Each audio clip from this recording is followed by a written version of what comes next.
Hey everyone, welcome to the Candidly B Show. How is everybody doing tonight? Welcome. As per usual, I'm just gonna pull up the chat so that I can follow everything you guys are saying. But how is everyone tonight? Is everyone excited? I'm so excited, guys.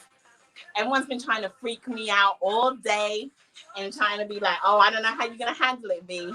But I'm going to handle this. I'm going to do it, guys. I can do it, okay? Okay, so I'm going to go in the chat real quick and just say, hey. Hi, Harrison Family Vlogs. Welcome. Hey, it's Shay. Hey, my life is Mia. Hey, Fee. Hey, Mrs. Morrison. I'm surprised you're still awake. Oh, my God. I feel like I have to whisper because I don't want to wake up the baby. Thank you for lending your husband for the night. Thank you so much. Okay, who else is here? Hey, Anderson family. Hey, Shanita Marie randomly. Oh, guys. So many wonderful, beautiful people in the house. Hey, Sunflower Lady. Oh, thank you, guys. Thank you so much. Thank you. You know, I gotta make an effort on a Thursday night just for you guys. Thank you. Hey, Queen J Warren. Guys, okay. So I had 10 people in the house. I got 12 thumbs up. Thank you guys so much. Please keep them coming. Mods, please be on the lookout for any spam. We're trying not to spam at the chat tonight. But I think we're gonna have a lot of fun with this. I think the guys are gonna be nervous.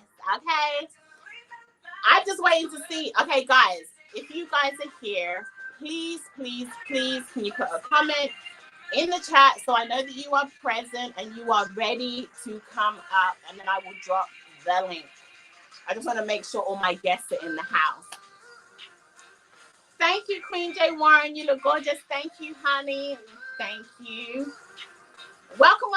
Ariel Melody, welcome to the house. I appreciate you. Thank you so much for joining us. You are new. Please feel free to dance with whoever you want to dance with. Just no use of spam words, and you're all good to go. Okay, you can dance with whoever you want to. Okay,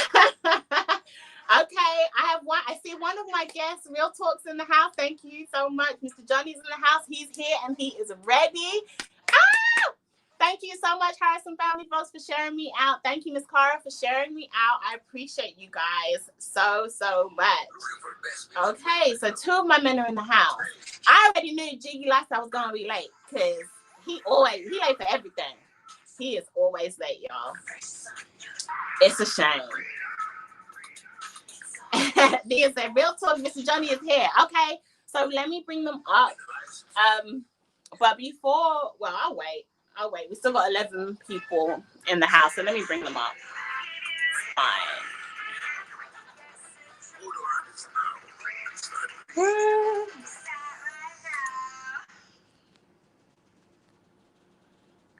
Okay. I'm going to post the link so I can get 2 of my guests up here.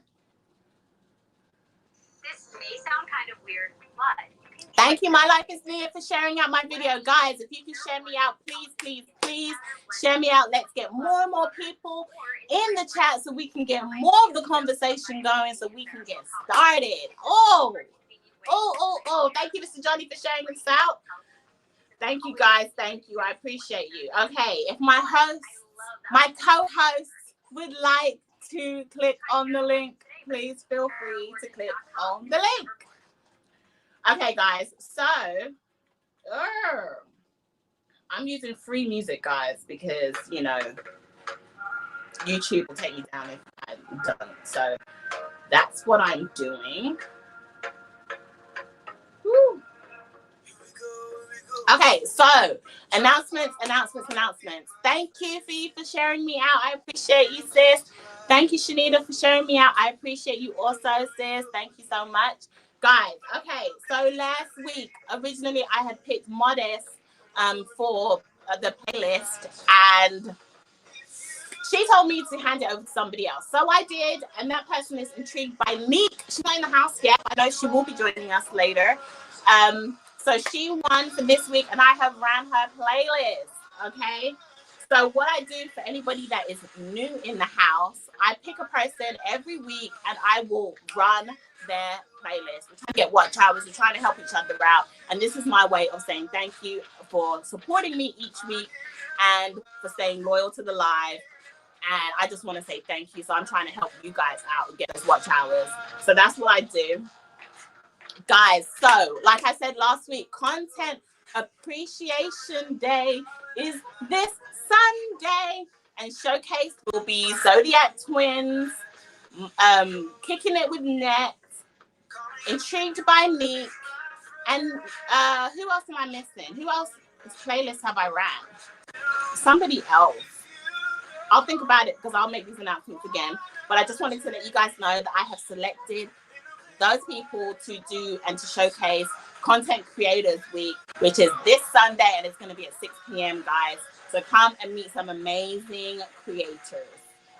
Let's see their work that they do here on YouTube. Okay. Oh, and also next week's show. Okay, next week's show, we are going to have Dr. Harrison in the house. Harrison Family Vlogs. I'm so excited. We are going to be working extremely hard on doing this, and we're going to be talking about blended families next week. Guys, I'm so happy to announce it. I'm so excited. I got a real life doctor up here for y'all. So, guys, you don't want to miss next week. Next is going to be amazing. Harrison Family Vlogs will be joining me on stage. Thank you, Jeannie, for coming. Okay, let me bring my guests up so you guys can. I can't wait. Okay, here we go. Add to the stream. Mr. Real Talk 87 and Mr. Johnny's in the house. Hello. Can you hear me? What's up? How you doing, Real Talk? You all right? I'm good. Oh, thank you guys so much for doing this. Yes, I'm glad. Thank you very much for having us on your show. Absolutely. What's going on? Y'all hearing me? I feel like I'm outnumbered. Okay, I'm gonna be outnumbered. You are. Because it's gonna be all the guys against me, and I'm not used to that. Okay, I usually have the ladies backing me up, but it's okay. I can handle it. So, guys, I just want you to introduce yourselves to everybody and tell them a little bit about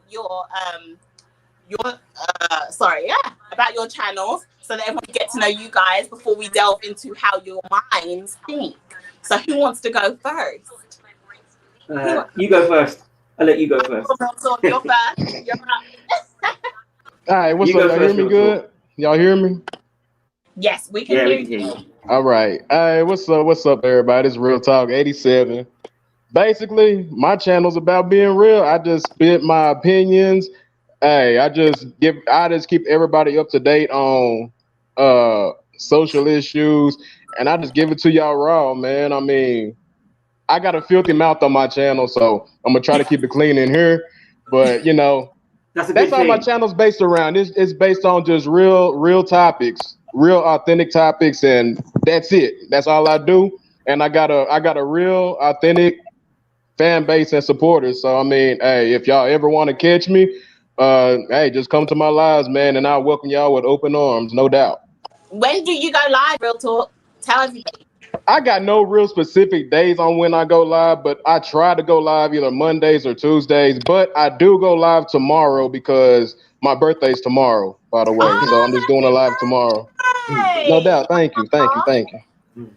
Okay, Mr. Johnny, you're up. Guys, before Mr. Johnny speaks, okay, I cannot believe Mr. Johnny agreed to do this. I feel like Mr. Johnny is all the way up here, and I'm like, way down. Not at all. No way. No. It's all things you do. You guys do not understand. When he agreed to do this show, I was absolutely shocked that he wanted to come on the show. I'm honored that you asked me. The women loved you last week at Ladies' Night. What can I say? Oh, right, okay. Well, I never. All Well, right, then, Mr. Johnny, go on. You're up. Tell us about you. okay, so my name's Johnny, and I run a channel that talks about all things YouTube.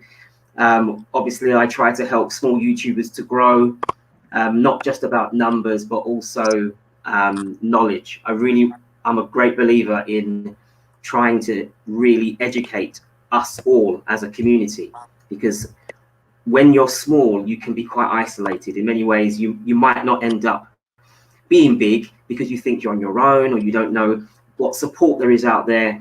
And a lot of the time, the support you get is just about getting a subscriber, when actually what you need is you need the craft. I call it YouTubery. You need to gain your master's degree. You need to understand exactly how YouTube works, so that 1, 3, 5 years from now, and you're still doing YouTube, you're a master at it. You know exactly what you're doing. So I do videos. I have a live stream that goes Mondays, Wednesdays, and Fridays. It's at 8 p.m. GMT, so I'm here in England. It's the daily show to you Yanks, because it's in the daytime by the time it's playing, but it's nighttime for me. But we talk about all different things. We discuss not just YouTube, but we discuss things that will we discuss things that I think will be quite important for your journey. So whether it be motivation, about enthusiasm, things that could potentially take away your your joy, those kind of things that every single one of us as small YouTubers really need to know about, we talk about on the show. So if you want to check me out, MrJohnny25, that's my my name there. Check out my channel if you don't know me already. And as Real Talk said, if you come to my live stream, I would definitely shout you out. He does, guys. He really does. And I know some people in here do go to your live stream, so I know they're very familiar with you, Mr. Johnny. But I love the fact that I can showcase other creators as well, like Real Talk, because I went on his live and he's amazing. He's really good. He keeps it real with you. Just like he says in his name, Real Talk. It's just strict. It is what it is. And I love that. Right. I actually, guys, he shouted me out in his rap. I was so shocked. I couldn't believe it. So thank you so much, Real Talk, guys. You gotta check that out. No doubt at all. Check it out, please. Oh my goodness. AQ is in the house. AQ, I dropped the link so that you can join the gentleman up here. As soon as I see you, I will bring up. Here he is. Boom. Oh, What's going on, good people? What's going on? How y'all feeling? Real talk. What's going on? What's up with it? What's up? Kennedy B, what's happening with y'all? Sorry, y'all couldn't miss it. I'm trying to prep a little dinner, but I ain't gonna miss this show. We're gonna rock out. We're gonna have fun together. well, thank you. Thank you for holding off on the dinner. I'm just prepping a little dinner tonight, you know. Well, thank you still for being here, Jiggy. Jiggy, do you want to tell the people what your channel's about, a little bit about yourself, so they can get acquainted with you?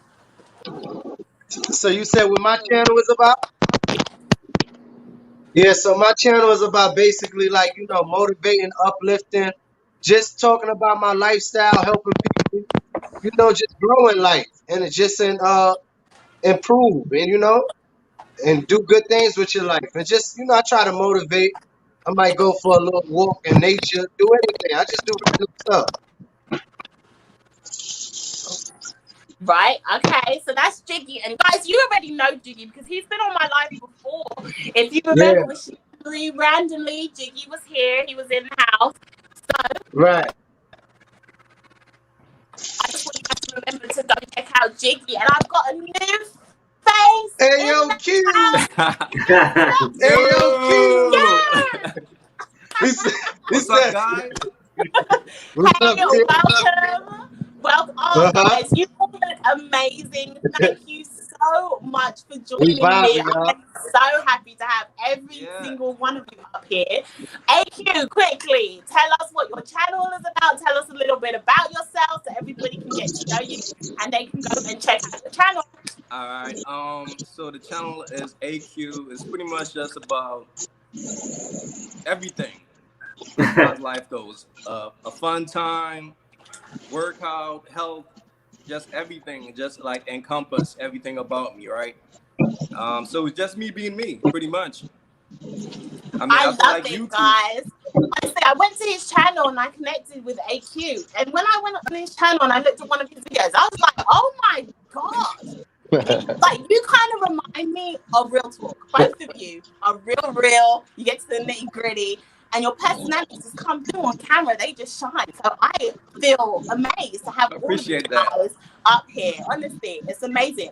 If any of you guys have not checked out all of these men's channel, what are you waiting on? Please go. Yes, please. Now. That's what's up. Or write down their names and check them out after the show. Whichever one you want to do, that's fine. Okay. Shanita said all of this to testosterone. Yes. Okay, guys. Are you guys ready for the questions? Let's Yes, go. we are. Let's go. Let's do it. Let's do it. Let's get it. So the first question is, what does being a man mean to you? Who going first? Who wants to answer it? I'll go. You go. I'll go. I mean, what being a man pretty much means that, like, you have to provide and protect. Those are the two main things, you know what I'm saying? And then everything falls like under that. But as a man, like, you have to be a provider. So you have to get out here and get it somehow, some way, no excuses. And you got to protect your loved ones. That's your job as a man. Right. So that's just pretty much it right there for me, you know, like provide and protect. I love that, guys. That's dope. Anyone want to elaborate or say anything else, or do you all agree on that? Okay, go on, Mr. Johnny. I think it's about legacy. I think that when you are a boy, you will look up to other people around you, whether it be your friends, family, community, whoever it is. Those things will nurture you and make you into the man that you are. But to be a man, you have to see the importance of that. There's a legacy there. There's a history behind you. You're on this planet, and there's been a million people before you, your ancestors. So it's up to you to make sure that you prove your worth for being on this earth. I think that, for me, being a man is all about having that legacy, recognizing that as four black men on this screen, we have a legacy. What are we going to do? How are we going to educate the people around us? How are we going to support society? What are we going to do to make this world, or the world around us, a better place? Yeah, I agree. That's dope right there. Everything you guys said. Like, that's dope. It's dope. I agree with that. Yeah, he said a mouthful then. Yeah. He said a mouthful. Where's my hat? In Real Talk? You know, I've just seen my wife. She's gone, where's my hat? I'm the only one that's got a bald head. I was just about to shout her out as well. Guys, okay, so like Mr. Johnny said, he's in the UK, so he's a Brit like me, okay? Yeah, I am. His wife is still up. Mrs. Morrison, if you don't know her, please go and check her out as well. She's still up, and they have a little baby as well. Yeah, we do. I'm trying to keep the noise down so we don't wake up the baby. Oh, I'm in the most corner of the house, so I'm out of the way. I think I can talk a little bit louder, so it shouldn't be too bad. Okay, good. But I just want, to shout out Miss Morrison. I cannot believe you are still awake, darling. What are you doing? Thank you. Happy to have you. That is a supportive wife, Mr. Johnny. Yeah, that is 100%. She's super tired. Okay, guys. So, what would you say do you struggle with the most being a man in today's society? Let me answer that real quick. Y'all hear me? Y'all hear me real well? Yeah. Okay. Yeah, we can hear you. We can hear you. The thing I struggle with the most is because, I can't speak for all of us, but for me, I grew up thinking we cannot show our emotions. So I struggle a lot with my emotions. Like, I am a very emotional dude. I'm a Leo, so we're very emotional. You understand? Shit, real. Yeah. Real talk. Yeah, exactly. I'm a Leo. Hey, we very emotional. We handle our emotions different from other signs. You understand? I like to keep mine bottled in because I was taught up, I'm a boy. So, hey, don't show too many emotions because you're a man and nobody's going to really take you serious if you over here crying and boo-hooing and all that. So I need to learn how to start exposing my emotions more out here because, I keep it bottled in and it's not good for you. It's not healthy for you to keep your emotions bottled in. You understand? That's my biggest struggle. That's real. So that's so everybody struggles with the exact same thing, and that's the emotional thing. and showing your And I emotions. and I definitely agree with Real Talk was saying. You know, that's why like I struggled with that a long time. Like, you know, I lost my mother like when I was 4 years old. You know, my pops took that part and did what he had to do. But he was from the streets, so he was a little hard on. But he did his role, you know what I mean? But he didn't really show me that style, like, you know, like you gotta, you know, I was a little emotional, like you said. Some things that bother me, and I be thinking about this shit for a whole week. So it's Right. like at the end of the day, so I start spending a lot more time in nature, you know, spending more time just around my child and just in the sun and doing more things. That's gonna build my vibration up because like we're not perfect, you know. People might see my video, oh, Jiggy happy and all that, but we all got our days. You know what I mean? But I'm just like happy to talk to people like y'all and people that's doing things and trying to grow together, not trying to break people down. And you know that's what it's about, man. So it's like we just gotta evolve as people. None of us perfect, but in life you gotta grow. It's like that flower. When you plant it, you gotta water it. You know, you gotta Right. make sure it's growing and Yeah. take care of it. And that is so crazy that you guys actually hit the emotional thing, because my next question, I'll tell you what my next question Yeah. was for you guys. And it was, do you think showing emotion as a man is a sign of weakness? No. No. So you don't believe it is a I sign of used to feel that way. Yeah, I used to feel that way. But now I don't because we gotta realize men are human too. Who says only women can Right. show emotions? Everybody can show emotions. That's just you being a human. You That's true. understand? Right. That's true. Okay. So women, do you guys feel, I'm gonna ask the chat, do you guys feel that men struggle with being emotional and showing their emotions? I would like to know. I think it depends, though. I think it does depend on. It's like anything; it depends on the situation. We could be, yeah, we're human. Obviously, we do have emotions. We do. No, I want to see it.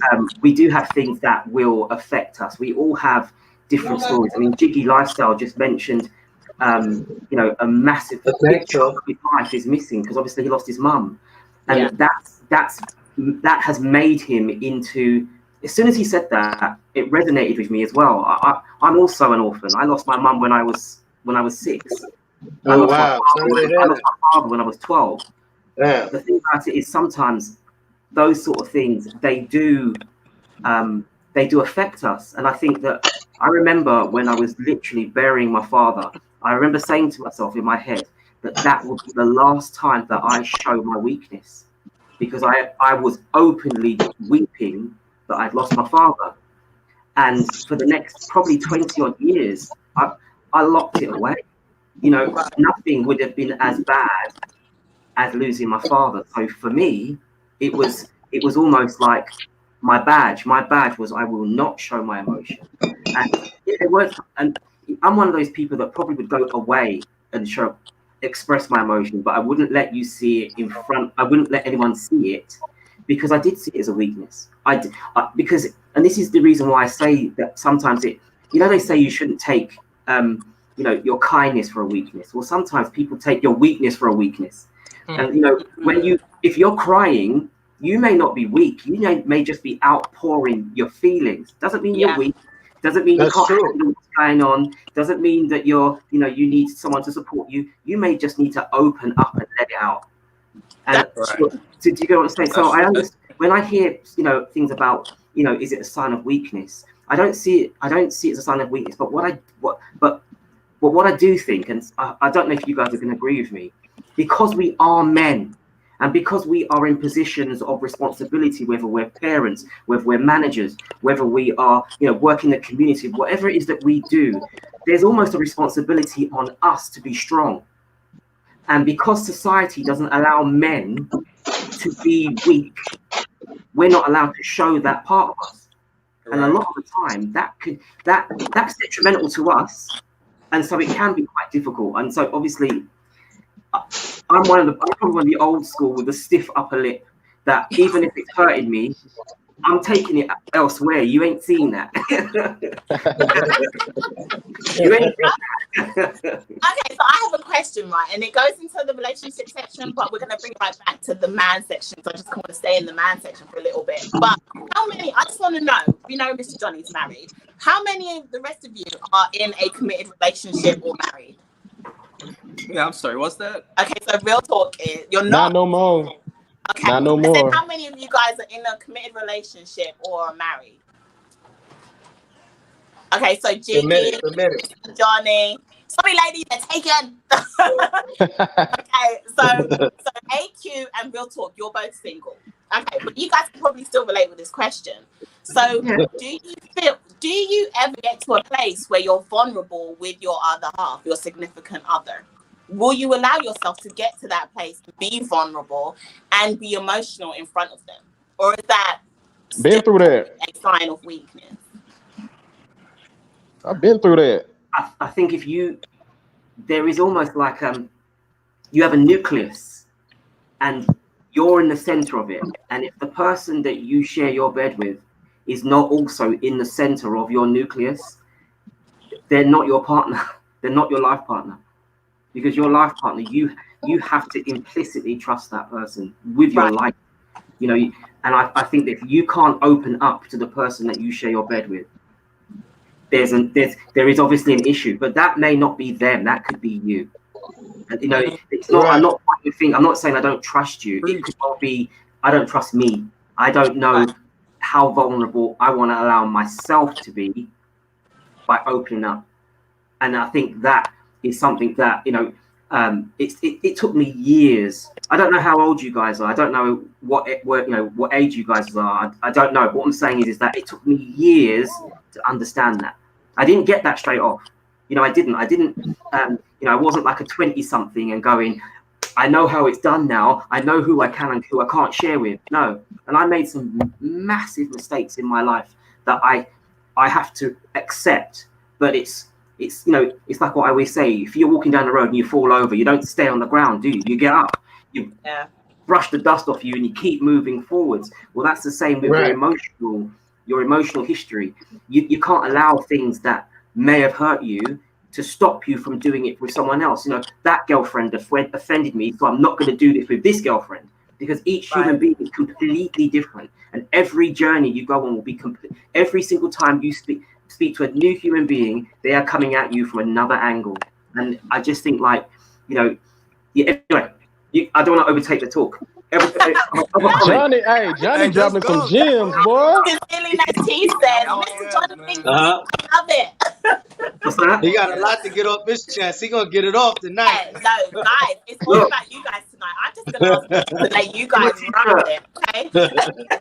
But no, that because, you know, us women, we love and we want our men to be vulnerable with us. We want you guys to be able to be vulnerable with us and to allow us in. That's, you know, women are. Candidly, can I ask you a question? What are you going to do with that vulnerability?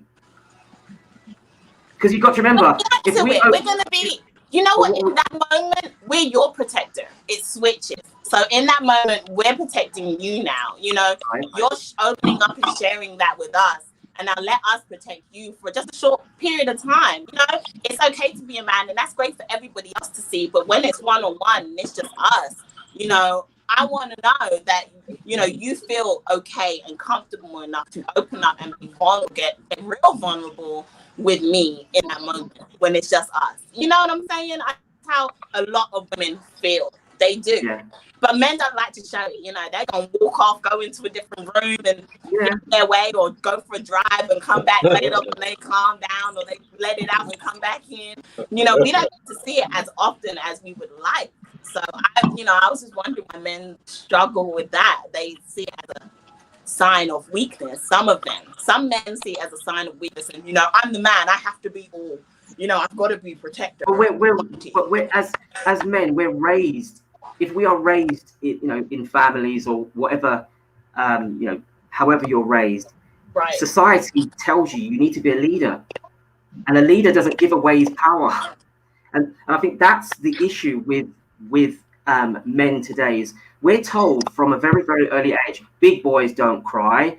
You need to take responsibility. You need to make decisions, and so we do that, and then we get to, you know, a certain age. We might we might date someone or be married to someone who's actually emotionally more intelligent than us, just more intelligent than us. But yet, as a man, we still have to take the lead and be the leader.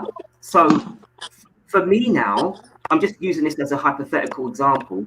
For me now to show you my vulnerability, I'm in a sense giving you my leadership hat. Yeah. I'm taking off my leadership hat and I'll give it to you. And men don't know how to do that. But only for a short second. We're not asking for it for like life. But I'm obviously that is you're asking us to do something for a small period of time. But then for us, it's because how we've been trained. It's how we've been groomed that way to be a leader. I agree with that. You get what I'm saying? We don't have. I agree with that though. I definitely agree with that. Right in the chat, Queen J. Warren said, "That's true. I find myself telling my sons not to cry. I'm tough on them, not realizing the impression I'm leaving on them as they get older." Exactly. Yeah, we was raised like that. You know, somebody hit you hit their ass back, but that's yeah. You know what I mean? But like you said, you know, I agree with that. Yeah, I mean, Apostle says we struggle because of the stigmas that society gives us, which is I can understand that. I can completely relate and understand why you guys do what you do. You know, I was just intrigued to see, you know, your thoughts on that point. Welcome to everybody that joined the chat late, but thank you so much for appearing and joining us. Yeah, sorry, the chat has gone, so I know there's a lot of new faces in the house. I just want to say welcome to you all. Feel free to comment your questions in the to you guys. all love. It is all love, guys. Okay, guys. So last week, Mr. Johnny was trying to be extra and ask some females the question of it's possible to have friendly competition between women. Do you men believe it is okay to have friendly competition between men? Oh, sorry. You know, I'm gonna answer that question last. Okay, go ahead. Who wants to take that question first? All right. Take over. I'll take it. All right, take it. Yes and no. You're sitting on the fence. It depends on the. Okay, well, give me the yes, give me the no. Okay, the yes, if you're dealing with the right type of the right kind of men. Like, I believe like men like us, like the four on the panel right now, we could deal with friendly competition or whatever. We could do that, but like I ain't gonna lie to you. There's a lot of men out there you can't be competitive with at all. Because they'll take it serious. They'll take it serious, and then all of a sudden you'll be a bunch of N-words and BA-N-words and all that. So it's like, I'd rather not compete with other dudes because I'm not that type of person. The only person I like to compete with is myself. So right. That's how I feel. Yeah. So okay. I like that. That's so crazy because that's similar to the females' responses last week. Okay, Johnny, come on. I'm going to answer last. What about AQ? Okay, go on, AQ. Do you agree with what Real Talk says, or do you disagree? Yeah, I mean, I can agree with like Real Talk, because I really don't compete with dudes. I just compete with myself. That's it. You know, that's pretty much it with me. I ain't got time to compete with nobody. I'm in my own little lane, and I work on that every day. So, yeah, I mean, that's why I give it up. Jiggy Lifestyle, what do you think? You agree too? Nah, honestly, I agree with Real Talk and AQ on that. It's like, because I feel like when you feel like you gotta compete with the next man and all that, it's something that ain't right about you. Like, you got a low self-esteem. You not happy with yourself. You know what I mean? I see people YouTube channels like, yo, that shit is dope. That shit get me like, you know what I mean? Like, dudes, women, everything. So it's like, I'm not gonna compete with nobody. You know, I look at myself every day in the mirror and say, you know what you gonna do today to become a better person? You know what I mean? What you gonna do that's gonna make you better than yesterday? All right, so get up there and do that. And you know, like, I wasn't good with writing things down on like notes and stuff. My girls started having me. We used to have little arguments. I ain't writing shit down. I'm gonna remember it, you know. But at the end of the day, when you take the time to write things down, and you look back and you say, you know what? Even if I didn't accomplish it, I tried. You know what I mean? But I'm gonna try it again. So I try to, write things down, but I ain't about competing with the next man. You know what I mean? You could get motivation from the next man, or vice versa. Right. You know? Facts. Guys, you shocked the life out of me because I swear I could have sworn, having that question, I could have sworn you all would have said, "Oh yeah, it's easy. Yeah, we can all compete. That's not a problem." I did not accept the answer. So, Mr. John, wait. Shanita Marie randomly said, "Johnny is not okay with having friendly competition with women." Right. Shall I put my 2 pence in now? Yes. Okay. So by definition, competition means there has to be a winner and a loser, right? And Yep. if we're talking about the relationships between men and women, yeah, there is no healthy competition, because it depends. What are we trying to win? Am I trying to win your affection? Well, why do I need to have a competition for that? Yeah. What is it? What is the game that we're playing? If this is a competition, what is the contest? Now, let me just clarify something. There is a massive difference, and I said this to you last week. There's a massive difference between competition and being competitive. Competition is healthy. Competition makes you raise your game. It improves on your technique, whatever it is that you're doing. If competition is there, if Real Talk is a live streamer and I'm a live streamer and he's good at what he does, I want to be better than him. So guess what? There's competition. I need to improve on my game and do better than him to win. However, that's natural and that's healthy. If I have a competitive spirit, that's slightly different, because competitive means now I'm going to do my very best to do whatever I can to win. And I can potentially be quite detrimental to everyone else around me. Now, if there's one thing that I would guarantee and totally agree with, is that I will never, ever be in competition or be competitive with the woman I share my bed with. I'm not going to be in competition with you. We have different roles. There shouldn't be a competition, because we do have different roles. I know my place, and you'd better know yours. And because you know what you need to do, I need to know what I do. We're never going to be in competition. And if we are having a discussion or an argument or whatever it is we're talking about, and it starts to become a confrontation, then let's take it back a step and let's talk about it. But when I remember this was last week, we're talking about competition. And I said to you, and I didn't get to answer because I think the baby woke and I ended up at the box. But what I was saying was that if I was competitive with you, say I was competitive with you, I'm going to do whatever I can to win. That could be anything. But a healthy competition is simply the game. It's just the game. It's just, if I can win, you can win. Hey, we're getting up to our best. Now, I personally hope that I never ever end up having to be competitive with my wife about roles, because that means that we have to define our roles. I don't get some feedback. I don't think it's from me. It's okay. It's in now. Yeah. Carry on. So I totally agree with the comment that was said before. We shouldn't be in competition, and I don't mean it. And obviously, this is the thing with the whole social structure of how we live today has been completely messed up. You know, your great grandparents, who used to go to work? It was granddad. Who used to look after the home and the children? It was grandma. Yeah. Right. Then economics kicked in and it made it physically impossible for only one person to work. Then you both had to work. But then the mum's job, in a sense, became double, because she was also having to earn money and still be a mum. The dad's role didn't change. It stayed the same. He was still going to go to work. Mum had to go to work and come back and still make dinner and still do all these sort of things. And it has messed up everything. So now there is competition now, because each couple don't know who's meant to do this and who's meant to do that. If you are in a loving relationship, and obviously this is something that you've got to talk with your partner and say, look, I just need to know. I don't want to be in competition with you. I don't want to be fighting over things. I don't want to argue with you about stuff. But what's my role and what's your role?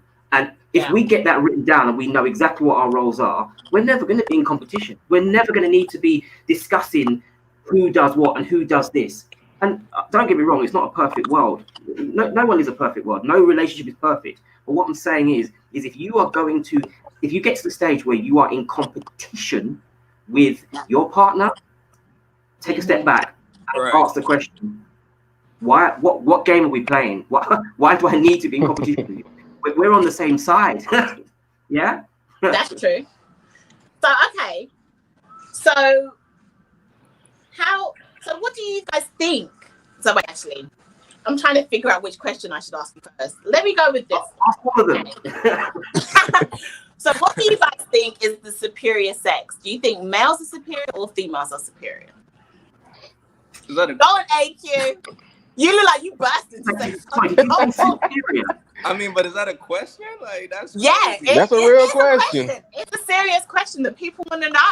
They want to know: are women superior to men, or are men superior to women? Can I just say one thing? Go ahead. Can a woman create sperm? Hear me out. Can a woman create sperm? No, but we can buy it. No. Can a woman create sperm? We can't. But you guys can't Okay. create eggs Okay. either. Can a man create an egg? No. So we are completely different people. Yeah. You can do something that I can't, and there's something that I can do that you can't. So saying who is superior is really kind of stupid, because there is no superior. I can't do what you do. You can't do what I do. I can't produce milk out of my nipples. My mammary glands don't produce milk, but yours do.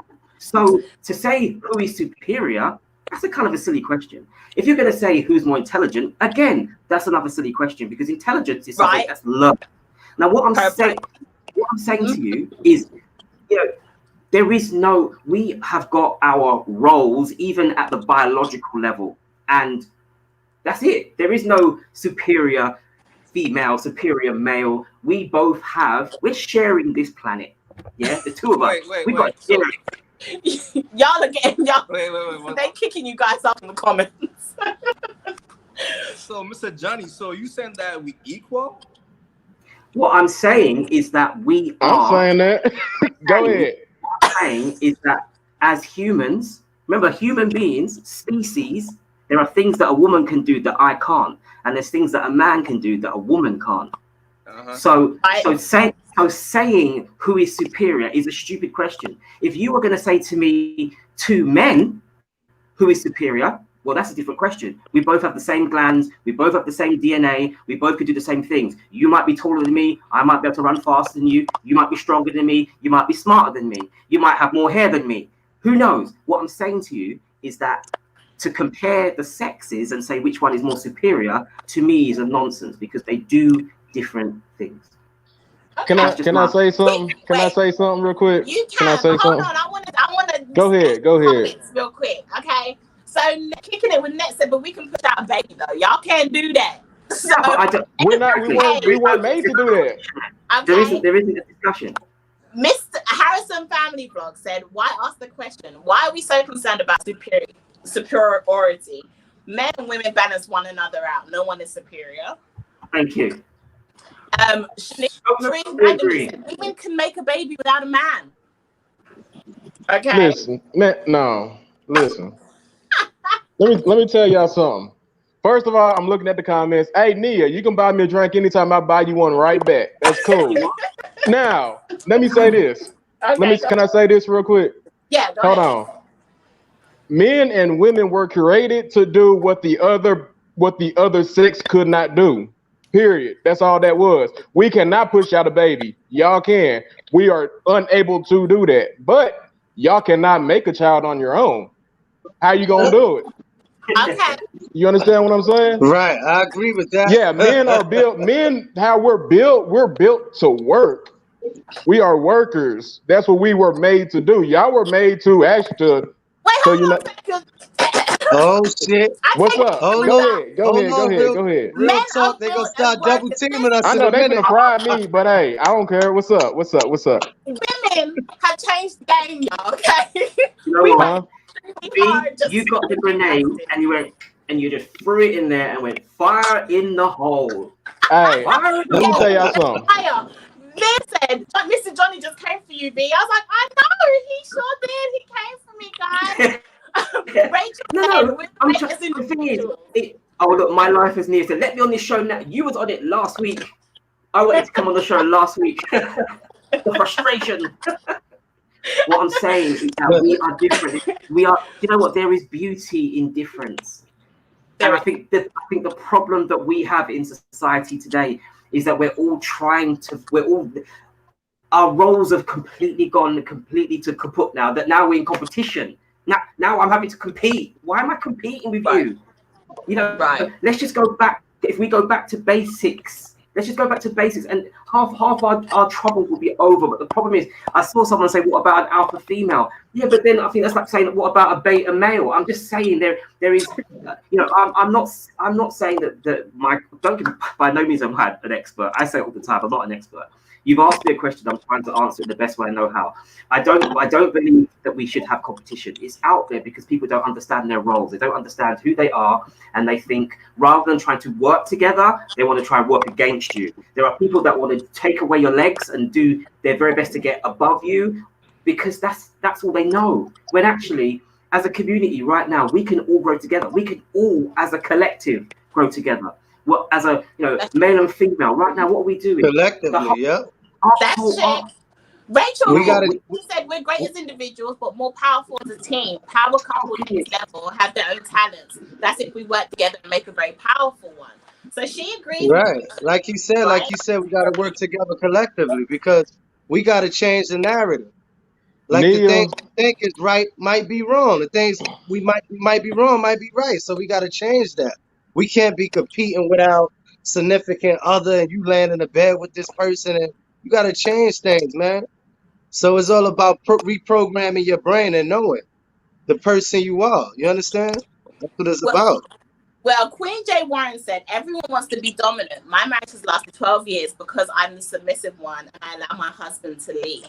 I know my role. We got to be equal. But she believes in right there. I don't. You know what? Queen J. Warren's. Hold tight. When have you seen a man push out a baby? When was this? Yeah, what the hell is you talking about? Can I just say that what Queen J. Warren, your comment it's a very, very powerful statement because you are saying that in your marriage you are basically happy to give away your right to be the dominant one, and you are giving that power to your husband. If that's good for you, then do you know what? I salute you because that works for you. And if it works, remember that's the thing. I can't say to you that's wrong because at the end of the day, if it works for you, it works for you. And it's very powerful for you to even say that out loud because some people wouldn't say that in this climate right now. Even using the word submissive. Oh, I'm weak. Oh, you controlling by a man. It's a swear word. Candidly V's got an S word down the bottom and it says don't use the S word. Don't use submissive in a chat like this. Right. Are you crazy? That's a good one. Well, we already know Queen J husband taking over the lead because I seen a video of her pranking her husband. He was ready to take her head off. And I was like, damn, you got to be easy. I was like, you got to be easy a little bit. She put that little girl's dress on. He was like, yo, where you going? You ain't going nowhere. She said, I'm going to R&B Soul. He was like, not tonight. Nah, she's got some great content, guys. Go check out Queen J. Yeah, she definitely got some great content. Check out Queen J. Guys, okay. Yeah. Shout out to the Queen J. Queen J. The male's role, and what do you feel is the female's role? Sorry, can you say that question again? What is what? So in the chat, they want to know what you guys think is the female's role. What's supposed to be the female's role, and what is supposed to be the male role? Well, so who's gonna start that off? That's a difficult question because each relationship is different. Each relationship. If I said to you right now, the woman does this, the man does that, I'm not as well come off here right now because the missiles that will come towards me, I'll be dead. What I'm saying to you is each relationship the situation that I have with my wife will be different to what Jiggy or AI or Real Talk have with their partners because each relationship is different. Every single one of us has a different level of dominance or submissiveness or education or personalities. You can't say what is a role for a woman. All I can say to you is this, is that the one role I definitely know is that a woman will make babies. That's the only role I know. Men can't make babies, women can. And the only one, and if you want to have a family, then guess what? One of you's got to go to work and one of you's got to look after the kid. That's true. Right. I know it sounds really basic, and you probably think, oh, John, you're a Stone Age caveman. But I'm just taking it to basics. I'm going to the very, very basic core. What is the basics? Okay, I want to have children. I want to have a family. So I will get married. Obviously, I'm married, and I will have children with my wife. Now, my wife could have the baby and go straight to work. But is that practical, or is that even kind to my baby son? Not. My son will need motherly love. He'll need to be breastfed. He'll need to have the nurture. He'll need to have that boost to get him to start the big wide world. So there's going to be a responsibility on me as a man to go out and earn the trust. That's what I do now. When my son is old enough to go to school and not need mummy, if mum wants to go to work, that's her business. She can do that. I have no problem with it. She wants to go to work, by all means, go to work, earn your own funds. Until that time comes, I will be the main provider.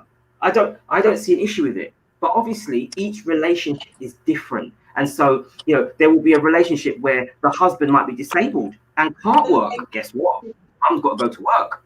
Do you get what I'm saying? Each situation is different. So to make us say that a woman's role is that and a man's role is that would be wrong. It would be so just stupid. Sorry. Right. Like, yeah. The problems these men are trying to give me today. We have some guys that still are living in the old age. They old school with it. They old school relationships, y'all. They old school relationships, okay? They still believe in the regular roles. So do you guys believe in role reversal? I don't believe in it.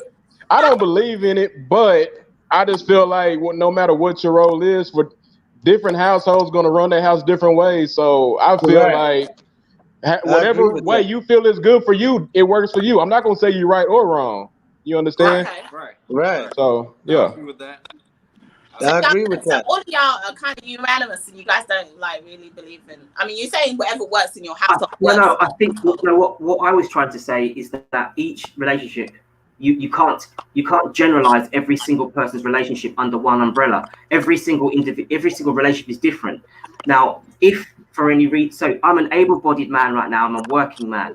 If for any reason that I could no longer work, my wife would have to take the lead in working. It's as simple as that, because we need to eat. So unfortunately, if I am unable to provide for my family, my wife will have to step up. And obviously, when we said our vows, when we got married, part of those vows were to look after each other, to take care of each other, until death do us part. So I will do my role, and then one day I may not be able to. I might get a stroke. I could get run over. I could lose my ability to be able to make money. And if that's the case, then guess what? The role will reverse. And I will have to be at home doing whatever I can to look after our children, and my wife will need to go out and work.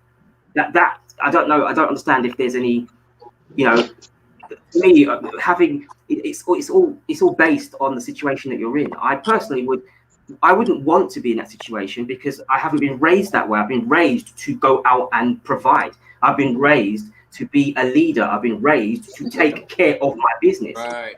You know what I'm saying? So if for any reason something happens to me, I will be disappointed because now I won't be able to do that. But the reality is someone's got to do it. If it can't be me, then guess what? My wife's got to step up and she's got to now do and take over the business. But that then means that I need to fill the gap when she's out earning the crust. I need to make sure our home is clean, our kids are well fed, they're bathed, our house is tidy, and do all the things that my wife does when I'm at work.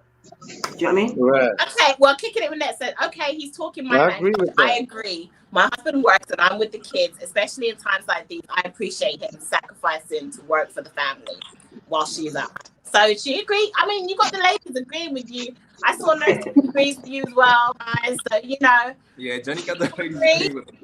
I'm just agree. That's what I say. I can't argue with the people now. I can't argue with them. Okay. So, do you guys have brotherhoods? Like last week we talked about sisterhoods. So I just want to know, like, do men have brotherhoods? Like, is there a brotherhood? Do you guys stick together? I'm a lone wolf. You know what I'm saying? So I don't really got too many like brotherhoods. I'm a lone wolf because after a while, man, dudes like start, I don't know, just Start acting female-ish. I yeah, know. like feminine energy and stuff like that, you know. So I just like Feminine and ain't got shit. time, you know, Yeah. tunnel vision. So like I'm like a lone wolf. So is it true that there's not really that many like brotherhoods? Like guys really kind of don't. Cause it's not genuine, you know what I'm saying? Like it's Say that. fake. Yeah, it ain't genuine. And I Yeah. agree with AQ. You know, it's obviously he like juice, so you already know. You see the movie, you know what's going on. Right. Nah, but I'm like that too. Like Yeah. I hang with a few brothers, and that's like my fam, and it's like three of us. I got a lot of family, but even sometimes family start acting funny. But I'm genuine. I'm not gonna act funny. I'm gonna love you from a distance, and I'm gonna do Yeah. me. So when we around each other, like me and my dudes, like we talking about motivation. We ain't even talking about, yo, you seen her ass and all that. I'm trying to get shorty number. Like we trying to build. You know what I mean? Like we did all that at the end of the day. So Right. at the end of the day, we trying to build and uplift and motivate each other. That's the type of time I'm on. That's the type of people I want to be around. Like I feel You like know, why I'm can gonna be around you if you can't teach me nothing? So that don't make sense. I think female feel the you know, same way. right? Female feel the same way. Sorry, No, go ahead. I honestly believe that my brotherhood changed the day I switched to fatherhood because my Mm. responsibility changed. Real. I no longer had Wow. the time to be able to hang with the boys, to do, oh, do you know what? I'm just You going take down care of to his the pub, have a business. few drinks, to do, you know, and then, or maybe the club or all those sort of things. And it's the difference between boyhood and manhood. And I think that my brotherhood changed once fatherhood kicked in because I suddenly realized I haven't got time for this. I've got eyes now looking at me, waiting for me to give them guidance. Right. And the one thing that I don't want is for my, you know, for them to look at me and go, where are you or who are you? They need to know who I am. And I think that Right. when I was part of the brotherhood, I didn't have that much, you know, the responsibilities was less. And I could afford to do some of the things that I was doing in the brotherhood, I would not be doing as part of, you know, married life and fatherhood. And I think that, but then when you say brotherhoods, I think there are different communities now. You know, people like you guys that are on YouTube, you have a new community now, and that community is replacing in many ways what you had before, the organic relationships that you had where, you know, that real connection you had where you could just go out. Now, well, with the quarantines and the lockdowns and all the things, you ain't got, where are you going? What pub are you going to? What bar are you going to? They're all closed.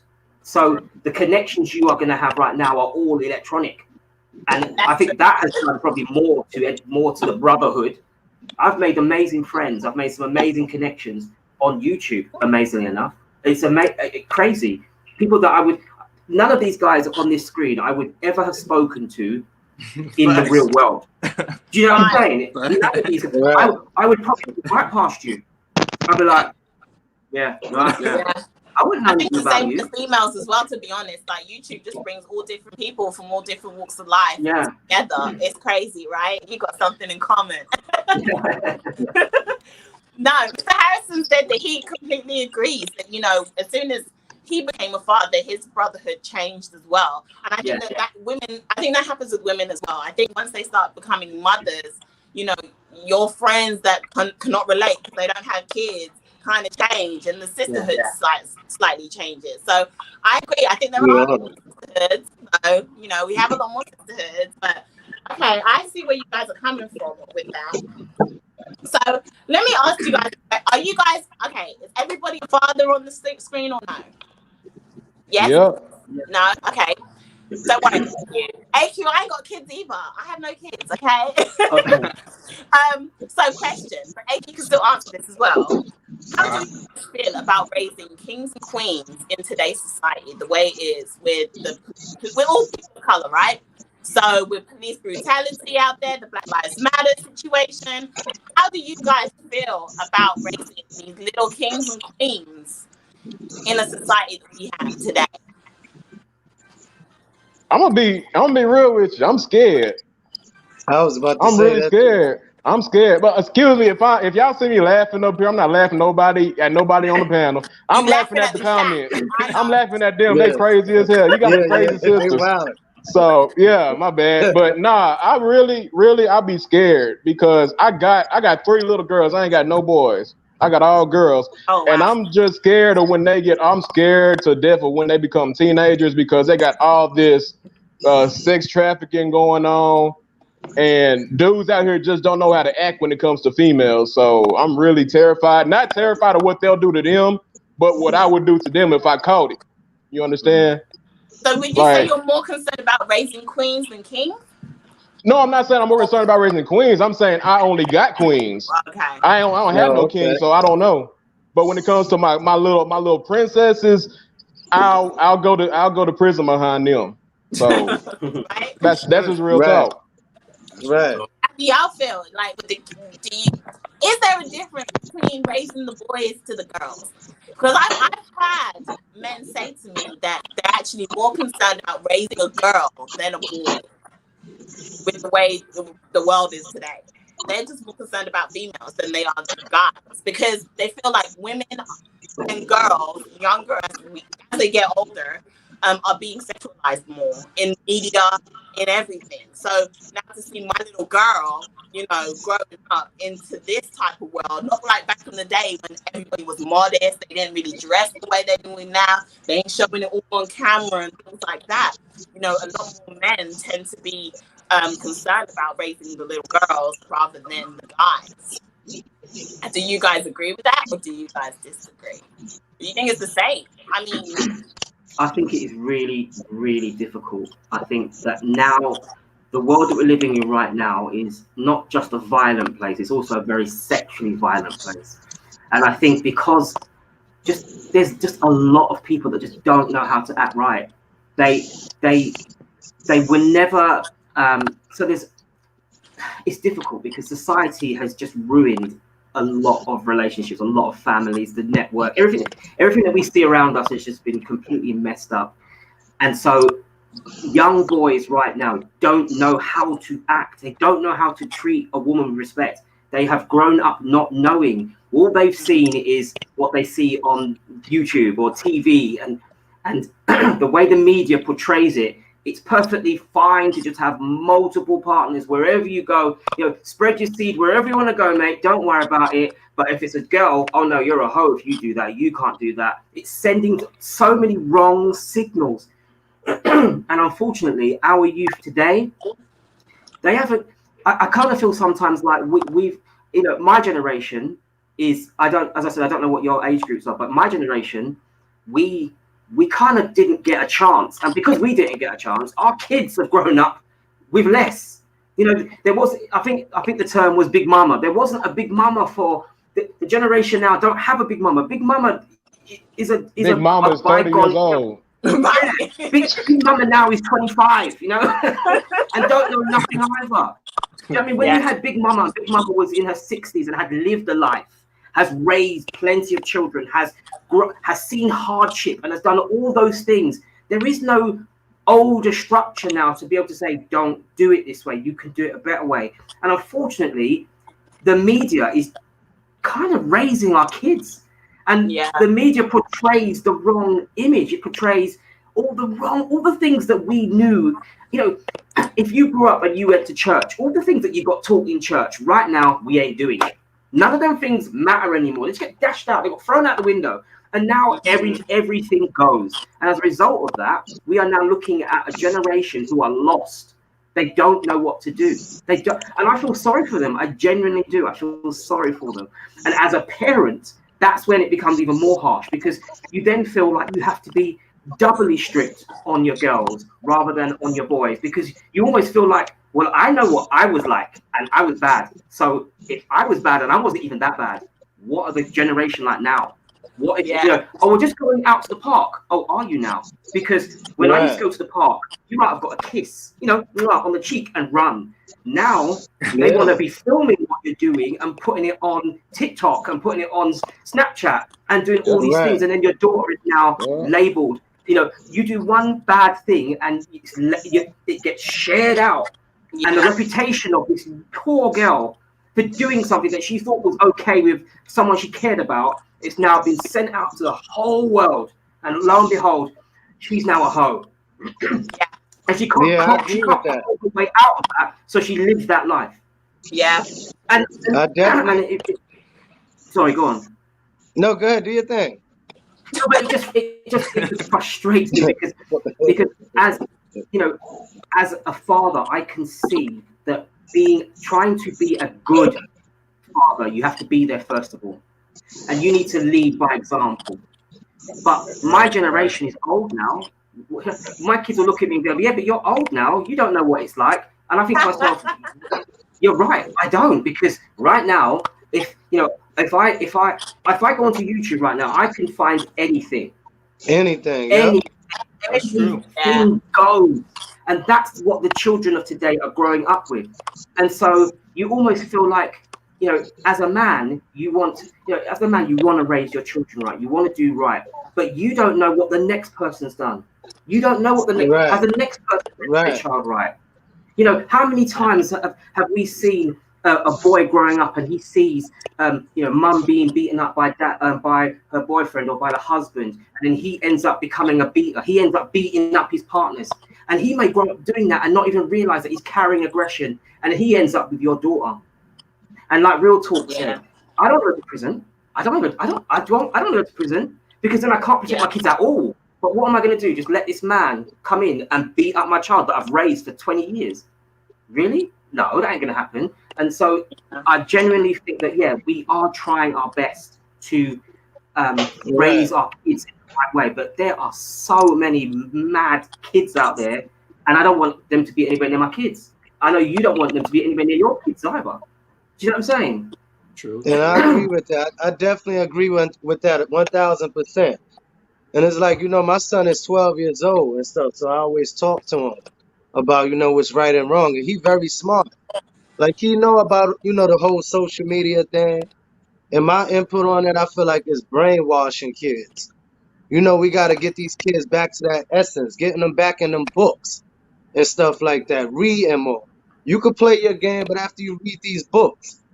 And there's another topic that I want to touch on about race. It's like, every other race, when they kid going out, they don't tell them, be careful, watch for the cops. We got to worry about this thing as black men. You understand? Like, and that's just the big problem right there. Because I'm from New York. We always dealing with this type of madness stuff like that. The cops bothering people. Like, you drive and you might be going to the supermarket. You get pulled over for no reason. Discrimination. And I think, to be honest, and this is what I noticed, I'm not saying that the UK does not have discrimination, because it does. But I've noticed now that I've moved over here to the US, it's amplified so much more. You guys deal with it so much more than what we have to deal with in the UK when it comes to that type of situation. I mean, the UK is so multicultural now that we don't actually have that same fight that you guys over here in the United States of America have. And I actually finally understood it when I moved over here and saw it every single day and seeing where everyone was coming from. Because when I first moved over here, I was like, man, I'm so sick and tired of watching the news over here. It is so depressing. The news in the UK is about world news, what's really going on in the world. Over here, it's like this person died by this person. Another black man did this wrong. It's just so sad. It's so sad. And it's very sad. Everything is programming these children. The social media, the videos. I was just looking at the video WAP, that new video of Cardi B and other girl. And I'm looking at it and I'm like, yo, this video is so demonic. Like I'm not bugging. I'm looking at this video like, and people are there's loving a lot of demonic stuff in this video. Like, Yeah. you understand? Like, Yeah, if it's this a is move, what they man. putting in front of our face, now Yeah, your it's kid a move. running around talking about that wet ass gushy. You know what I mean? Like, and shit like that. And this is what's brainwashing the kids. But Yeah, it's true. it's the world we live in, and we living in a matrix. So So let me ask you guys. So who taught you guys how to be men? Did you all have that strong father figure in your lives to teach you how to be a man?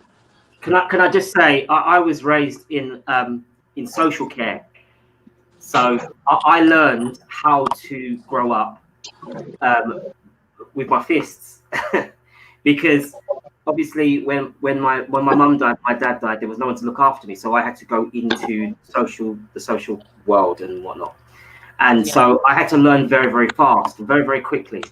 Now, obviously, guys, don't have a go at me right now, but I spent 15 years in the police service. I was a cop, and I learned a great deal of how life is from becoming a cop, because I saw how my life was, and I also saw the other side of how life should be, and I kind of lived somewhere in the grey in the middle. There was a little bit of the grey, and yes, it's totally different. The police service in America to the UK is I like wet ass. completely different. But what I'm saying is that I had to learn how to be a man from the environment around me. Right. Which is why I'm not perfect at it. I'm still learning. You know, you may have had a real person to say this is what you want to do, it's funny. It's made me realize why I'm not strict on my own family, but it's made me realize why I'm the way I am. It's because I didn't have it myself. So I feel like it's my responsibility to make sure that I do it now and give my kids a chance. Do you get what I'm saying? Because I didn't get it myself. I didn't have it, and I wish I did. I honestly, I think that you realize what you miss until you see. So I see like my wife's father is, he's a leader, he is a provider, he's a man, and I look at him and I think, now that's somebody that I want to aspire to be, because I know that he loves his kids. He does right by his children. Mm-hmm. But there's sometimes when I don't get it. There are times when I just don't get it. I don't understand it, and I don't know what it is. It's because I'm not used to it. And sometimes because of family, I get told off a lot about it by my wife. She always tells me off about you need to be more family oriented, not just your own family, but the wider family. But I don't know how to do that. And I think that if you are a leader, you need to make sure you pass it on to your kids in whatever way that is. And don't be ashamed or don't be afraid to ask questions. If you don't know the answer, don't be. If I think to myself, I don't know how to do this, Jiggy, tell me, in your experience, can you tell me how this works, please? Or AQ, can you tell me? I feel like, real talk, let me know, what am I doing wrong here? Because obviously I'm not doing this right, and I probably need a little bit of advice. I think that's also another issue that we don't deal with. We don't tend to do that. We just think, do you know what? I know what I'm doing. And carry on with it. Yeah. But you know what I think that is? You know what I think that is, Mr. Johnny? I think it's people's ego. People too are afraid to say, you know what? I don't know how to do this. Or you know, I might not know how to spell this or anything. Like, if you don't know, you can ask somebody next to you. You know what I mean? It's like people's ego. They let that ego get in the way. It's like, you ain't dumb, you just don't know something. You understand? So it's like, that's it's the real. world we live in. Yeah. Oh yeah, definitely. So AQ, was you raised? Did you have a father in your household or not? Nah, I actually didn't. So I was raised by my mom. So everything I learned was like trial and error.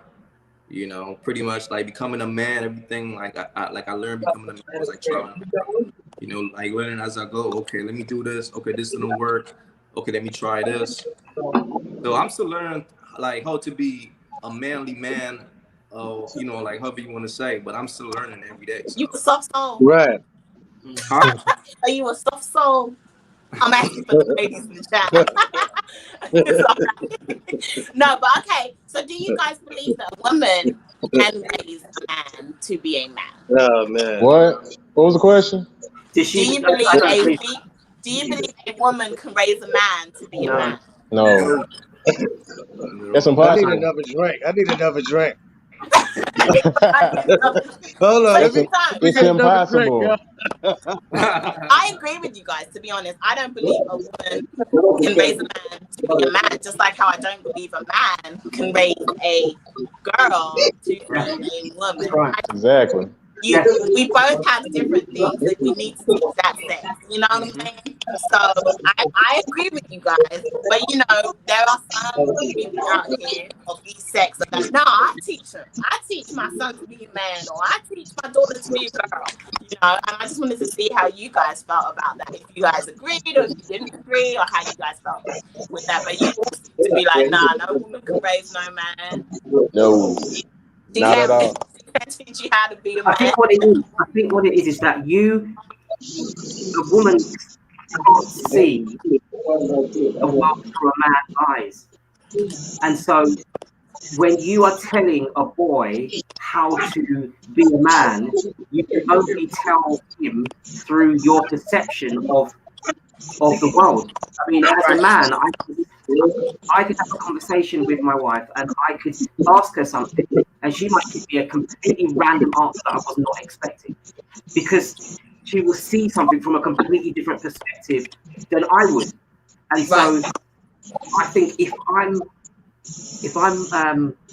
trying to, if I was trying to raise a girl, So Jiggy, mute your I mic. would probably make my daughter probably quite a tomboy, to be honest with you, because I could only see the world through my eyes. So I'll be telling her, right, you don't want to do that, you don't want to be doing this, you don't want to be doing that, and that would be wrong because I'm giving her too much of the man side of it. Don't get me wrong, I want to educate her so that she knows what to, not to, who to go for and who not to. But what I'm saying is that what you don't, I think it's, the problem is in society today is that we've got so many men who are men now who have been raised by women and have been. It's already, that experiment has already gone out and they are now men leaders and they've gone out into the big wide world and they're trying to do what they can to just catch up, because two is always better than one. Obviously, if it's two very good people, I mean, I'm not saying if one of the persons is horrible, then yeah, they're not good, but I would much prefer to have two people in my life raising me than one.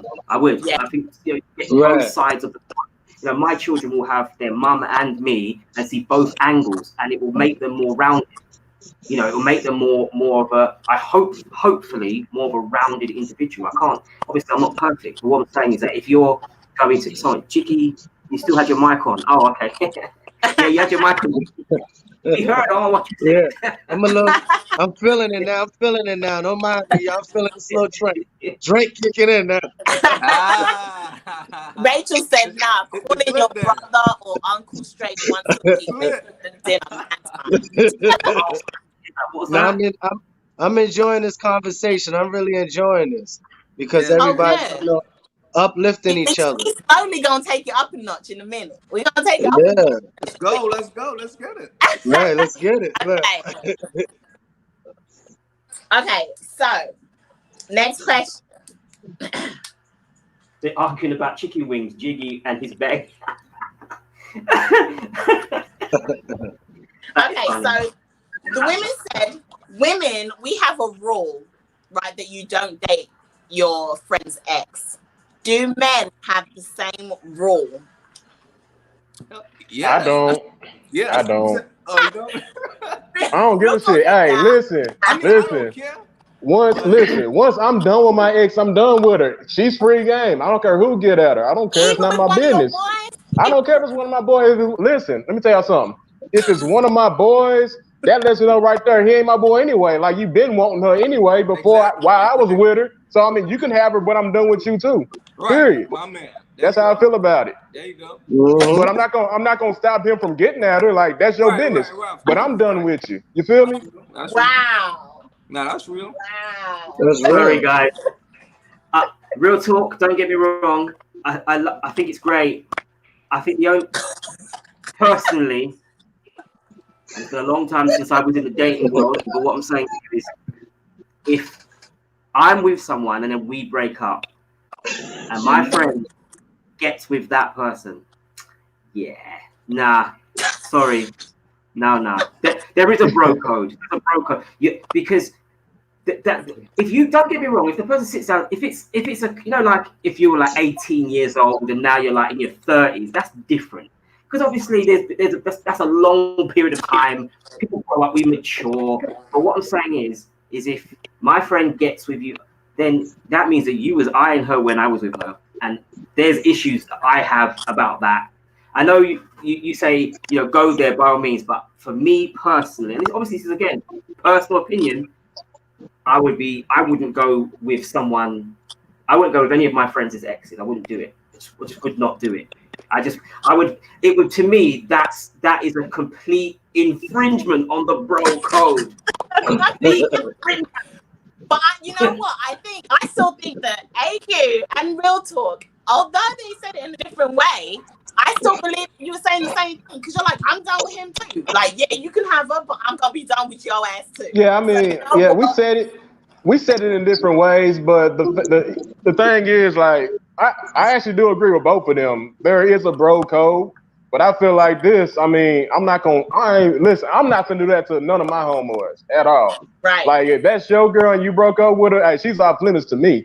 Right. But you also got to understand, a lot of dudes don't think that way. So they gonna try to shoot at your woman while she with you, and after y'all break up. It just happened. Yeah. So you gotta think about that. I know it sounds bad, and this is so disrespectful, but and candidly, V will understand this term. I don't know if it translates across the pond, but there's a term we call sloppy seconds, right? Personally, I would not be going anywhere where my friends has already been. I'm just putting it out there, because no, thank you. And that's what Harrison Family Vlog said. No, laugh out loud. All men do. And then he said, as long as it's not my ex-wife. So is it a difference if it's your bro, your ex-wife, and an ex-wife, or your bro and your ex-girlfriend? Is there a difference between the wifey and the girlfriend, or is it just hell nah to both of them? It's hell no for both. Yeah, hell no. Yeah, hell no. Because listen, it's the same. Listen, men feel the same way. If it's your girlfriend, you're not just with her just to be with her. Like, eventually you plan on being there for a long time. You don't just be with her and say, "Oh, I'm gonna dump her in a few months." Like, no, it ain't like that with us. We're trying to actually wipe her eventually. I'm scared of you know what I'm saying? So we look at it the same way. I am scared of you. My life is near. Yes, definitely scared of that. Seriously, you ain't crossing her. My life is Nia needs to stop. Nia needs to stop. She a troublemaker. That's what she do, is start trouble. She really does. See, they said Well, it's a good question. They like so that losing ass. Anita Marie randomly, I do not believe in that term soulmate. Oh, you don't believe in a soulmate? Oh shit! I believe Does it. everybody else don't believe in a soulmate too? I believe it. Have one. No, It's getting hot in here. I believe it's real. no. You believe it's real? Talk that he believes it's real. Mr. Johnny said he does not believe in soulmates. AQ and Jiggy, what's your thoughts on it? I believe in it. Yeah. Okay, AQ believes in soulmates. Jiggy, you believe in soulmates too. Okay, so we got 3 against 1. I like this. Okay. Mr. Johnny, why do you believe in a soulmate? Because I believe you can have several soulmates. I don't think there's just one. Necessarily. The I don't reason believe why, that. Go ahead. If what I'm saying is rubbish, fine. Just hear me out. According to history, man has been on this planet, and woman, for 6,000 years, right? Recorded history, 6,000 years. So in 6,000 years, there have been billions of humans that have lived and died. Yeah? At any stage in that history, we could have been born. And it just so happens that we're alive at this time in the space-time continuum. We're alive now. We may well have met someone who would have been a lot more compatible with us, who lived and died 3,000 years ago. We don't know that. So when you talk about soulmates, like you two were just meant to be together, I don't believe in that. I believe in reality. Reality is that at the time and place, you were in the right time, in the right place, you met someone, and the two of you connected, and that was it. It's not written in the stars. There's no, there's no special superhuman. Oh, you were going to be together, your soulmates. No, it's traditional. It's when you're out at that time, you were in the club or you were in the bar or wherever it was that you met, and you just hooked up and you're together. And that doesn't mean that you're going to be hooked up and stay together forever. That might mean that you may be hooked up and together at this time in your life journey. But your life journey might go in that direction, and your so-called soulmate direction might go in that direction, and then you are not together. So I don't believe in that whole terminology of soulmate. I believe in relationships, and I believe that you can meet someone and the connection is there, and you end up starting a family or you start a life together and you grow. But this whole idea that anyway, as I said, it might be a little bit out there, but this whole concept of soulmates to me just don't make no sense. Sorry. Okay, so that's Mr. Johnny's side. AQ, where you going with you believe in soulmates? I want to know. I need to hear both sides. I want to hear both sides. All right. You believe there is you can have soulmates.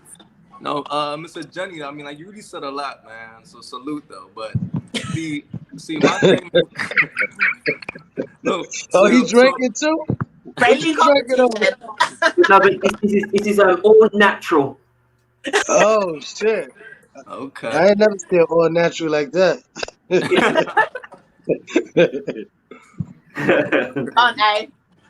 Yeah, but Go ahead, as Q. far as the soulmates goes, for me, like, you can meet a person and it's like you just feel that energy, like it's like something like within you is like, and it's like it's like you feel like, like the soul ties. So Right. but that person is that person is rare. Like you might meet like a soulmate one time in life, but you just know it because it's just something within it. It's like the spirits just merged. It's kind of hard to explain. Okay, but this is my thing. This is why I say I believe that you can have many soulmates, or not many, but more than one. I believe you can have more than one. Hear me out. Just like AQ said, sometimes you just get that feeling and you just know, right? There's something special about this person, and say you end up getting married to that person, right? And you believe that this person was your soulmate because you had that feeling. You knew that was completely different from what you felt from every other woman you've dated before in the past. This marriage, you're in a marriage, for some strange reason, for whatever reason, it breaks down, you decide to go your separate ways. A couple of years later, you get remarried. You've got that feeling. Now this Sorry, I've just read what Shanita wrote. What did she write? I'm drinking my son's apple juice. Wait, someone say drink my son's apple juice? But yeah, you see where I'm going with that? Like, let's be real. The person that you're gonna get back, that was funny, by the way. But the person that you got married to, obviously, you got married to them because you really did believe that was your soulmate. But for whatever reason, potentially that marriage broke down. And now, later on, something else, and you decide to with them. Well, like, that wasn't like a soulmate, though. I mean, like, if that happened, that's the thing. Exactly. Hey, Q, I agree with you. Just because you got a strong connection with somebody does not mean that's your soulmate. Yeah. Because let me tell you this, I believe in soulmates, but I also believe that most people in this world do not find their soulmate. Facts. That's true. That's what I believe. True. A lot of people do not find their soulmate, but there is somebody in this world that is your soulmate. You just more than likely will not find them. And not know your soulmate. Yeah. It's so crazy because I was walking one time and I seen like, it shit messed my head up. I seen like two blind people, I was like, yo, that's a blessing right there, man. And it just was, I was like, damn, two blind people. You know what I mean? Like you said, that was the person's soulmate, you know? Yeah. And I feel like God don't make mistakes. But Jiggy, I just ask a question. If one of them had their sight, would they still pick them? And that's my point. Honestly, if it was a fig, we all be drunk. This is where I'm thinking. When you said that, when I walked past them, like it was, I felt that vibe. Like you felt it? Like I felt their vibe. I feel like if they had sight, I feel like they probably still would be together. Like but what I'm saying to you is there is a massive difference between a relationship and a situationship. And there are lots of people who are in situationships. They are in the right place at the right time, and it works, and they stick together and they're glue. Doesn't mean they're in a relationship. It's a situationship. Now, those two blind people, they help each other. Don't get me wrong. That is a powerful connection. All I'm saying is, if one of them had their sight and they could see and go, oh, you're not as good looking as I thought you were in my head. I'm not saying, I'm just using that I'm just saying that. Obviously, the idea is that they're in a situationship because they both mutually help each other. And it is still beautiful, but if that situation was different, would they have been together? I'm just putting it out there. I'm not saying, that's why I say about, when I hear people say soulmates, I always feel like there are certain animals in the animal kingdom, and when they mate, they stick together for life.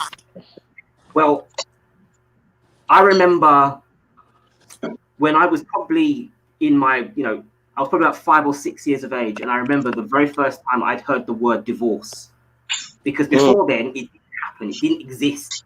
People did not get married and then 2 weeks later, you don't cook well, I'm getting rid of you, or I'm going to move on to someone else. And it was an eye-opener for me that I realized that, wow, people don't stick. That whole concept of soul, oh yes, they're my soulmate.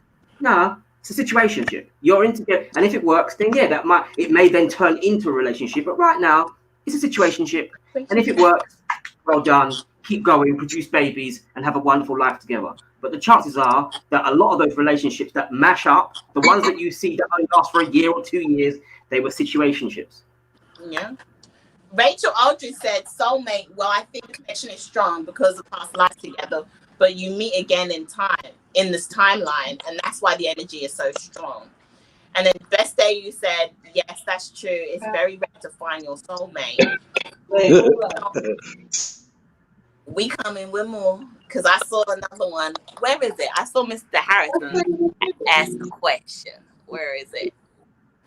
He said, if they don't find their soulmate, then how is it their soulmate? If soulmates can't find one another, I can answer that. Possibly exist. I can answer that because I seen that comment too. Go ahead. A lot of people in today's world, they're not really in tune spiritually with the universe. If you're really in tune spiritually with the universe, you can find your soulmate. That's a fact. So, like I said, everybody has a soulmate, but if you're, because I obviously got a different belief system than a lot of people do. But if you're like young, got a young soul, I feel I got an older soul. But if you got a young soul, not young age, but a young soul, you're not really in tune with the universe. You don't know much about it, so of course you're not gonna be able to find your soulmate, though you do got one. You're not gonna know. But if you got an older soul, meaning you've been visited this world several times already, then yes, you will. See, Johnny's laughing, but hey, that's my belief. I don't believe you've been here just okay. No, you good. Real talk, you got them all in the real talk. Yes. Listen. Let me preach real quick. All right. I don't believe you only live once. I believe that a lot of us have been here more than one time. We've been reincarnated. I believe in reincarnation. I believe I've been here a few times already because I got a real strong spiritual connection with the universe. Huh? You have memory of your past life. No, I don't. But that don't mean I ain't been here. My man AQ went to get that hoodie. I'm cold. He about to get on his pop shit. AQ about to get on his pop shit tonight. Consciousness. Remember? Now, what was that? Good, What was that? Consciousness. Right. Remember, consciousness is continuous. Yeah. But what and this is something I've never understood. If you think that you have had, or you truly believe that you have had past lives, why do you have no memory of those past lives? There's something called deja vu. Hey, y'all getting deep. You believe you really been something? Listen, there's no, like I said, there's no proof of what I'm saying. There's no legit proof on my belief. However, there's a thing called deja vu. You think you've been somewhere before and you ain't never been there. So that could have been a past life you've been in. I You see agree what I'm with that. saying? A lot So of a lot of I people like do where you think, went with that one, real talk. Okay. yeah, But can I can a I lot can of I just people say do one think thing they're to that? reincarnated. A lot Can of I just say people one think thing that. to that? I had a deja vu on my live stream a couple live streams ago. I literally had a deja vu. I was like, I've been here before. I know what I was going to say, and it was a really strange feeling. And like the sort of guy that I am, I'll always do research on sort of things. I thought, what is it? Because I didn't understand. And basically, my understanding of this, and obviously you may have probably heard this yourself, is that your brain there's two parts to your brain. Your brain is split into two bits, yeah? Mhm. And signals consistently send through your nervous system to your brain and to around your body. And if something happens that disrupts the signal, and it could only be a split second, a 0.000 of a nanosecond in a gap, you will basically get one part of your brain getting the same message, and then you'll get the same message to the other part of your brain, which gives you the impression that I've had this before. Now, that's what scientists have said what a deja vu is. They have said it is not your past life.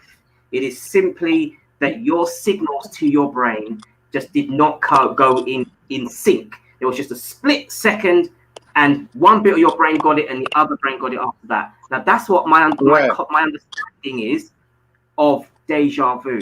It doesn't then suddenly make me think that I've had several past lives, or I believe that, because I mean, obviously we all have different beliefs, and I'm not knocking down your belief at all. It's yours. That's what you believe.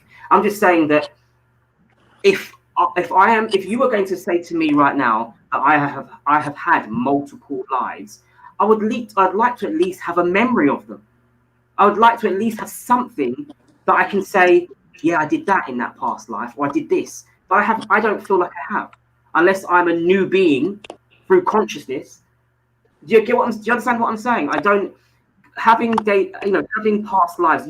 You must have a memory. Do you remember? Were you another black man? Were you a woman? Were you an animal? What were you? A tree? What were you? Do you understand what I'm saying? What were you in the past life or lives? For you to say that. That's true though. Queen J said, It, someone told me deja vu means you're exactly where you're supposed to be in life at that moment. I don't know what that means, but okay. I don't know. Break that down a little bit more, because Queen that one J, is crazy. to break it down, she was just saying, she said that she believes that deja vu, when you have a deja vu moment, that's where you're supposed, somebody told her that's where So you're hold supposed on. to be in life at So that does time. that mean if you don't have any deja vu moments that you're not where you're supposed to be at in life? Is that what that means? You Because guys that's want the to add to equivalent of it. this? I mean, I've I had don't them. know. Because I don't listen. I'm not having a deja vu moment right now. So does that mean I'm not supposed to be doing this right now? Is that what that means? The thing is, as I've said, I've had deja vus. I've had them throughout my whole life. I've always had things where I've gone, whoa. And it is really weird because you feel so convinced that you've done this before. But what my point is that if I've done this before, I did it in this body, I did it in this life. I didn't do the same thing in a past life, because if I did it in a past life, there would have been no YouTube. Do you know what I mean? What I did was a live stream on YouTube. Well, I've been alive as long as life. I was alive before YouTube came into existence. Right. So what I'm saying to you is, if I had a deja vu about doing this live stream, was it in a multi-dimensional world? Because it certainly wasn't in a past life. Because I don't believe that I would. You get what I'm saying to you? My Do you deja vu is believe in? Hey, do you believe in that? do I believe in multi-dimensions? Yeah. I believe that there are definitely other dimensions around us, forces, demons, angels, God. There are other forces that we can't see that affect everything that we do. And I believe that. Okay, so you believe that, correct? That's hard to believe, but I believe that too. I believe that too. So how is it easy to believe that, but not the fact that you lived a past life? Because, and this is the key word here, I have been indoctrinated to believe that. So Okay. I have already, from the moment I was born, I was told God exists. There is a being better than me. There is a bigger world than what we see. The world we live in right now is false. It's not real. There's a better world to come. And from an early age, that's what I was taught. So I've grown up believing that, and that became part of my essence. It became part of who I am as a human being. But I have, as I earlier on said, I have had deja vus that don't make any sense to me. I don't understand it. But it doesn't make me think that, if I was born in India, I'd probably be a Hindu. If I was born in China, I might have been a Buddhist. Do you get what I'm saying? Wherever I was born, it just so happened I was born in the UK and I was born into a Christian family. So that's the upbringing I got. I got that upbringing. I got told that this is how it works and this is not how it don't work. So when I went to school and I met someone and he said Salam Alaikum, and I was like, what?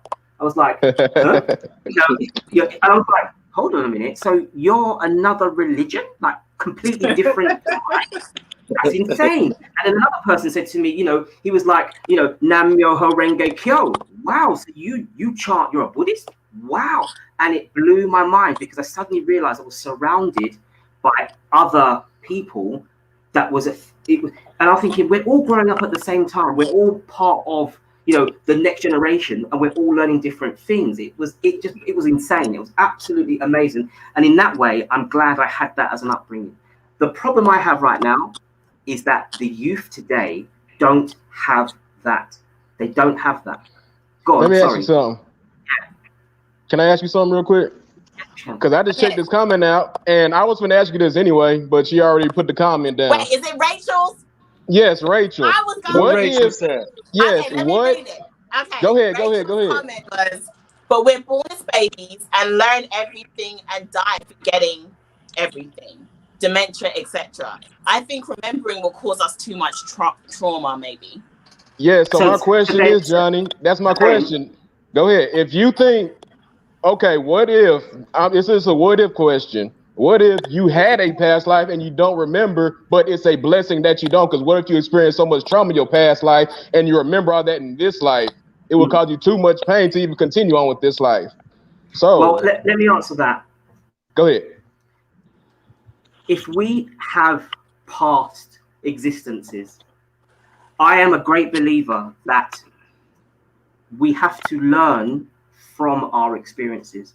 The fact that I have lived a life and died, come back in a new form, and I haven't been able to learn from my past life means that there's a very good chance I'm going to repeat the same mistakes again, because as a core, my consciousness will be the same, because who I am is who I am. And I probably am myself in every other life I've ever lived. Yeah. But the problem being is if I die and I don't remember anything, I never learn. I never ever get to learn to improve on my consciousness. Now, this is the same concept that I think the Buddhists have, where obviously they live, they die, they live, they die, and they learn from each experience until they get to nirvana, and then they are in heaven and they're in the wonderful place and obviously we as conscious beings never get to that. I am a human and I know my limitations. If I had a previous life, I'd like to think that in my previous life, I learned something that I could take into this life and better my life right now. Because I'll tell you one thing right now, I wouldn't be poor. I'd be rich. I'd be making me some money. That's true. That's true. Okay, guys. Wow. But what Rachel said, I think is a very powerful statement, because we do. I've asked this question as well. I want to know, why is it that as a child, when I'm a baby, I have we have no memories of leaving the womb. We have no memory of being in the womb, but we were alive. We were definitely alive, but we have no memory of the womb until, my earliest memory, maybe I was 3 or 4 years old. Well, what happens? Where are all of those experiences that I had? I don't know where they are. I was definitely on the earth. I was definitely alive. Now, for you to say to me that I had a previous life, I'd be disappointed, because I think I haven't learned anything. I've not been able to take the memories, the experiences. Imagine I lived in the past life and I lived to 100. Imagine how much experience I would have. Trust me, I would be the richest man on the earth right now. I'll be sitting in my temple, worship me, people, because I know what I'm talking about. Right? Intrigued by me said, if we can't remember being in the womb, we most definitely can't remember past life. Then it's a complete waste of time. Got a point. Then life, as we know it, is a complete waste of time. It's a complete waste of time. We might as well top ourselves now. Jump off the first building you can find, because where's the learning? Why have children? Why do we pass on a legacy? At the very beginning of this talk, you said to me, what is it to be a man? And I said legacy. I strongly believe that we have to pass on our knowledge to our children so that they can pass it on to their children's children. If I've had a past life, what's that? Yeah. I mean, don't get me wrong, this is quite deep. I did not see this conversation going into the metaphysical part of life. Let me tell you something. I already knew when I had a whole male panel, I already knew this conversation will go in a completely different direction than what was planned. Hey, Johnny. Hey, let me say something though. Let me say something, Johnny. Johnny is doing his thing. He's a smart dude. But hey, we got different beliefs though. We got different beliefs, but I definitely respect what he's saying. No doubt. And that's what I love. And I think it makes a great conversation. When you have people that are different, everybody has a different opinion. It makes a great conversation. And energy is everything, as well as women love to argue their point. So it's just interesting. It's interesting to see how you both think, how you all think. You know, it's an amazing. Right. So I love it. That's why I thought, you know, I said having men on the show will be brilliant because it's going to bring something so different, so real, so raw that was never expected. Right. And that's what I said. I even said I struggled this week with planning the show, because I was like, I really wanted it to have that real, authentic male talk vibe to it. I really wanted it to get real deep down and dirty into how a man thinks. So that's why I really struggled with it, because I'm a woman, you know. So me trying to plan something, I had to speak to several different men and women, because women wanted to put their parts in too. But I had to speak to a lot of different men just to try and get a feel or understanding of where I should take this week, because I wanted it to be authentic to the male population. That's what I wanted for this week. And it's happening. Like, I love it. I really, really do. You guys have hit the nail on the head. And last week, they were trying to get Mr. Johnny up for Ladies Night, because he was dropping a lot of gems in the chat. So I was like, oh, I'm surprising this week. I'm a surprise. I'm going to bring it on the stage, okay? So, you know, I love the fact that you guys all think so differently. I've just seen a comment from Queen J. Warren where she says, I think my deceased grandmother is back in my 3-year-old niece. She has so much of her mannerisms. Now, Queen J, don't get me wrong. I'm not disputing your beliefs whatsoever. But if there's one thing that I would love for you to do some research on, is genetic memory. Genetic memory is something that we all keep. There is parts of us that were in our great-grandfather and our great-great-grandfather, and it's stored in our DNA. It's what makes us who we are. And so you will see things it's not just our man. It's not just, have you not had family members that look like another family member? It's not, DNA is not just what we look like. It's also our consciousness. It's also about who we are. And so there will be certain things that you may well see in terms of mannerisms. I've seen photos of some of the family members that were obviously my family are from Jamaica, and we're talking 1910, 1912, that kind of time. And there is a cousin who Mifiava, as they say, I look like him, dark skin, big head, short, everything. I am the stamp of this man, 100% the stamp. We literally, like, it's gone full circle where the genetics have gone, okay, build another one, boom, and then I come into the world. And I'm not saying that I have the same manner. I don't know his mannerisms. Our generations have gone, but there is genetic memory in us. So by all means, your grandmother does live on within your niece. Doesn't mean your grandmother is there, but part of who she is there. That makes sense. And Queen or it could be her. Or it could be her, period. It could be her consciousness. It could be her. You don't know. what I'm saying. You don't know. I'm not going to say either way. I'm just saying what, obviously, just purely from the biological point of view, there is genetic memory.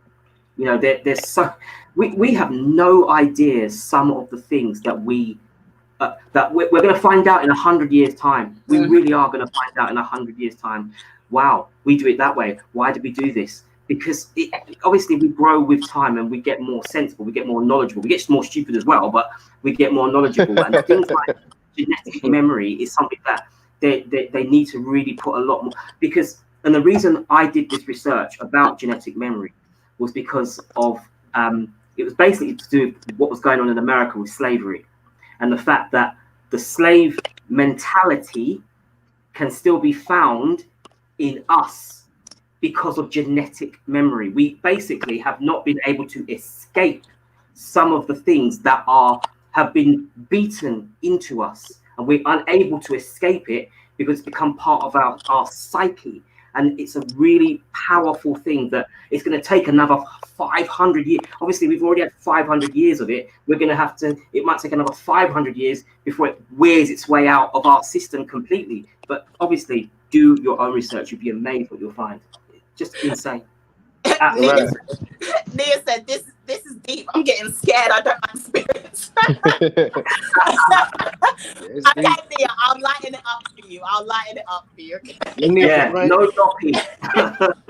Okay, so a female asked me this, and I told her I already knew what your answer was going to be, so I just want to see if it's going to be correct or not. She said she wants to know, why is it okay for men to cheat on a female and the woman will come back and, you know, all is forgiven? I already got an answer. Go ahead, though. However, if a female cheats on a man, it's the end of the world, end of the relationship. We're not going back. Let me answer that real quick. Oh shit! Go ahead, real Let me answer that real quick. I'm gonna answer it, then I'm gonna give it to Jiggy real quick. Now, my answer is this. Waiting on it. This is your moment. Yeah, me being a man. Listen, I've said this before. I said this in like 3 different videos too. Yeah, I gotta check you out too, bro. When we cheat as men, we do not cheat to be with that other woman. We don't do it for that. We just need sex, and the sex at home is boring or whatever. So we go elsewhere to get it, and that's it. We're coming back home though. When a woman cheats, she first of all cheats with her emotions. She don't have sex with anybody unless she really just plans on eventually trying to be with that person. She'll cheat and actually look towards the future with that other person. So yes, we feel like, nah, it's over with. Period. It's a wrap. See, when y'all take us back, because y'all actually do realize, yeah, we cheated, but you know damn well we don't love this woman. We don't even like her. Yeah. You see what I'm saying? We don't even like her. Right? I already knew that was going to be your answer, because that's most men's response, is the fact that y'all just do it just because, you know, y'all just want some kind of excitement. It doesn't mean anything. Y'all can just switch it off. You know, but a female, usually it's when she's sick and tired, she's had enough, she's done. And, you know, that's when she gonna go out and cheat. And then her emotions are really into somebody else new. Guys don't like the fact that females are emotional. Okay, great. So what about those females that don't have a connection? There's females that be sleeping with men that don't have a connection. I agree. So you wouldn't take her back? What's the question though? So would you not take her back? I wouldn't be with her in the first place. If she don't have that kind of connection, I wouldn't even be with her. Like, no, you think like a dude. Why would I want to think? Right, why would I want to be with somebody who thinks like a dude? I might as well be with a dude, and I ain't gay, so no. You see what I'm saying? So, okay. That's the masculine energy right there, man. Yeah, that's what that is. Yeah. Exactly. So y'all have a problem with a female having masculine energy. So y'all have a problem with a female doing exactly what y'all do to them. Not y'all necessarily on the panel, but men to women, men have a problem with that. Wow. Yeah, I need feminine energy. I need feminine energy at all times. Right. We masculine. All right, hold on. Hey, hold on. Oh, man. Hey, hold on. Hey, let me answer this question that's in the chat real quick. I think Fifi just asked this question. Okay, so you will lay down with someone you don't like, real talk? Yes, I will. Like, I'm just being real with you. I'm 33, but I'm finna be 33, but I'm still kind of young. I'm not 40 yet, and I'm not in my 20s, but still, I'm closer to my 20s. So I can still lay down and have sex with somebody I don't even like. Thanks. I can still do Hey, that. It's just how I operate still. I can not like this whole other chick, but she got a nice body and I want to oh, taste it. I want to test it out. I want to see what it's about. So yeah, I'm going to hit it, but I can't stand her as a person. Yeah, I can do real, that. real talk, That's just ready to real Dad mingle. truth. said that's trifling. Real I'm talk, trying to ready think to of mingle. Let me, and then Shanita Marie said, "Let me cheat like a man." Wow, wow, God. Okay, go on, Miss Johnny. Because wow, y'all be In getting answer, in mad. answer to that question, I think it's all about ego. I think that it is ego. It is, as a man, I'm the king of my castle. This is my house. This is my domain. And I will do as I please. And if I want to cheat, I'm going to cheat. But if my woman cheats on me, you have now disrespected me in my domain because I'm the king of my castle. And that's out of order. Now, whether you accept that statement or not, I'm just saying to you that the reality is, if we go to basics, that's what it is. It's just ego.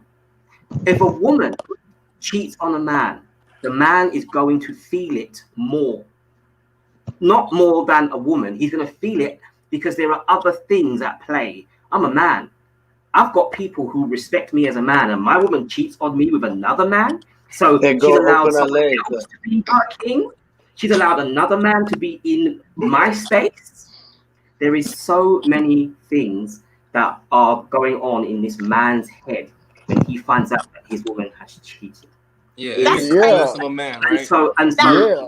what I'm See I saying is, need some female reinforcement because I want to cut them out for real, see the ladies. thing about what I'm saying is that obviously we have got earlier on we talked about that we don't know our roles. Each male and female now kind of lost their roles. So men are acting feminine, women are acting masculine. And obviously now it's getting to the point where we're not quite sure what's going on because, a woman will just do what a man does and a man will do what a woman does. And it's crazy. Now, just to clarify one thing, I just want to clarify one thing. Oh. I heard Real Talk say he's 33. So I'm 45. I'm a big man. This is big man things. Yeah, I've been around. So I spent 20 years of my life just playing around and being stupid, and I've also spent a large part of my life being an adult and being a man. And one thing that I realized in life is ego plays a massive role with when things go wrong. And especially when it comes to the cheating and all the shenanigans. And to be honest with you, both is rubbish. Both is bad. Let Cheating is bad. let me put a disclaimer out there real quick though. That's not Go to ahead. say that I've cheated. Like, no, I didn't cheat. It wasn't that. I It's just just that if I was that, yeah, I would do it and not give a fuck about that other chick. That's what I was saying. So So okay, well, Like black may real cheat talk, a then. boss. Real talk ain't ready to settle yet. He's a boss. He just I still just want to do stick. really. nah, I've tried it. Like I Look, tried to look, settle down and it didn't work like out. So So now nah. we just have yeah, to be like honest. like I feel like I don't condone cheating, but does it happen? Yeah, it happens. As men, we kind of That sloppy. But when women cheat, some men would never know. Women, guys, we too sloppy. You understand? But I feel like Women are if you good want to at keep it. cheating and stuff, if you want to do all of that, just be single. That's just my input. Because okay, I so Yeah. already Jiggy, let me just ask this question though, because you said that how women kind of cheat and we're kind of slick with it, and men, men are sloppy. So do you believe that if a woman's cheating on you and you find out, that's because she wanted you to find out? No, Yeah. I believe that. no. I There's believe loads it. of ways you can find yeah. out. There's loads of ways you can find out. Shit, wait. Look what's going on in it. Look what's going on in the chat. I Hold know on. the chat. There's a lot of cheating going on in the chat. Okay, There's a lot of that cheating gives going me on in the chat. She said, y'all Big, have a I'm problem about with to I'm about to everything. tell Big Stacy on Shanita. Black Gypsy Bay said, y'all have a problem with everything. If she cheats and catches feelings, y'all mad. If she cheats and don't catch feelings, that's masculine energy. What's y'all problem? Like y'all It's a should lose-lose situation. Basically, it's a complete.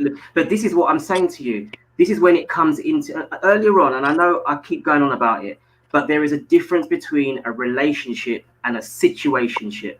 And lots of people are in situationships, which means that when a better situation comes, they bounce. When you're in a relationship, you don't look nowhere. You don't. You genuinely don't look. Do you know what, right? I remember once someone said to me, an older man who said to me, he goes, I'm at the age now where my wife will see me walking. I'll be walking down the road with my wife, and a beautiful woman will be on the other side of the road. And he'll look at that woman and he'll appreciate her beauty. And my wife will look at me and he'll say, he said this to me, and this is what he said to me, and I'm telling you right now. He said, I'm loyal, I'm not blind. And if there's what that stuck in my head, from that moment on, I realized you're going to walk down the road, you're going to see another beautiful woman, but I'm loyal. And this is the key word here. If you are in a relationship, you will be loyal. But if you're in a situationship, you won't be, because you'll just be waiting for the better situation. Because when another situation comes in and it's better than the one you're in, you're going to bounce. And that's what happens, which is why so many people are not loyal. Wow. That kind of blew me, guys. I'm not gonna lie. Shani said it's also maturity levels with the ego. Immature stroke insecure guys can't handle marinating in their own poison. Hey, this is to Queen J Warren too. No, I didn't say I feel like I was closer to my 20s. I said I am closer to my 20s than my 40s because I'm about to be 33. I'm still closer to my 20s than I am to the 40s. So you see what I'm saying? So I'm still gonna do dumb shit. I still might do. I know. Go ahead.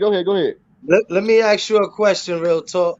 Yeah. Like, like we men. Like I feel like I had my fun. You know what I mean? I ain't gonna lie. I did my thing out there. I've been with a lot of women. But do you feel like you still want to have fun? Like what you feel? I put it like this. Okay, I just got out of to all y'all who I don't really put my business out there, but I just got out of a relationship or a situationship last month. I just got out of one last month. Wow. Before that relationship, I was actually trying to settle down. I wanted to settle down, but then that didn't work out for reasons I won't tell you about. So now I'm like, okay, I'm done with relationships for the moment, and I just want to have some more fun until I get back to that point where I do want to settle down again. We'll try to settle down again. And but right now ain't the time. I believe men have to get it out there. Ask a question in real talk. Let me ask you a question. What's up? So you've been in some serious relationships and they haven't worked out, and now you just want to have fun, yeah? Yeah. What message are you going to tell your daughters? I'm not gonna tell her. That's a good little question. That's a good question. You know what I'm gonna tell her though? Hey, that's a good question. Hey, you got me on that, but I'm gonna go ahead and answer that though. I'm gonna answer that though. I was like, let me throw out the cast.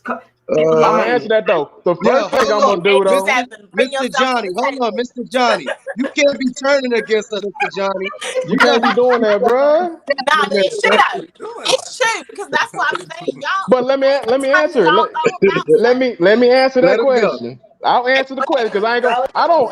Hey, unlike other people, I don't run from questions. I'll answer the questions. So let me answer that. First thing, I'm not gonna do none of what I want to do in front of my kids anyway. I'm not gonna do that. So they're not gonna know what I'm doing regardless. But I will still tell them the right way instead of what I do. I'm gonna tell them the right way to go and not tell them how I do things. Because if I tell them how I do things, then that's leading them far off. You see what I'm saying? So, but that's just go ahead. Why would you think to lead by example rather than lead by hypocrisy? Because sometimes leading by example does not work. Because when you try to lead by because when I try to lead by example and try to, just like with the last relationship, I try to, do what you're supposed to do. Find a woman, get to know her, eventually marry her, all that. It didn't work out. Sometimes it just don't work out. see what I'm saying? And I'm not gonna keep going through that repeat cycle of trying to find somebody and then it don't work. Like that causes just like with women, that causes heartache in men too.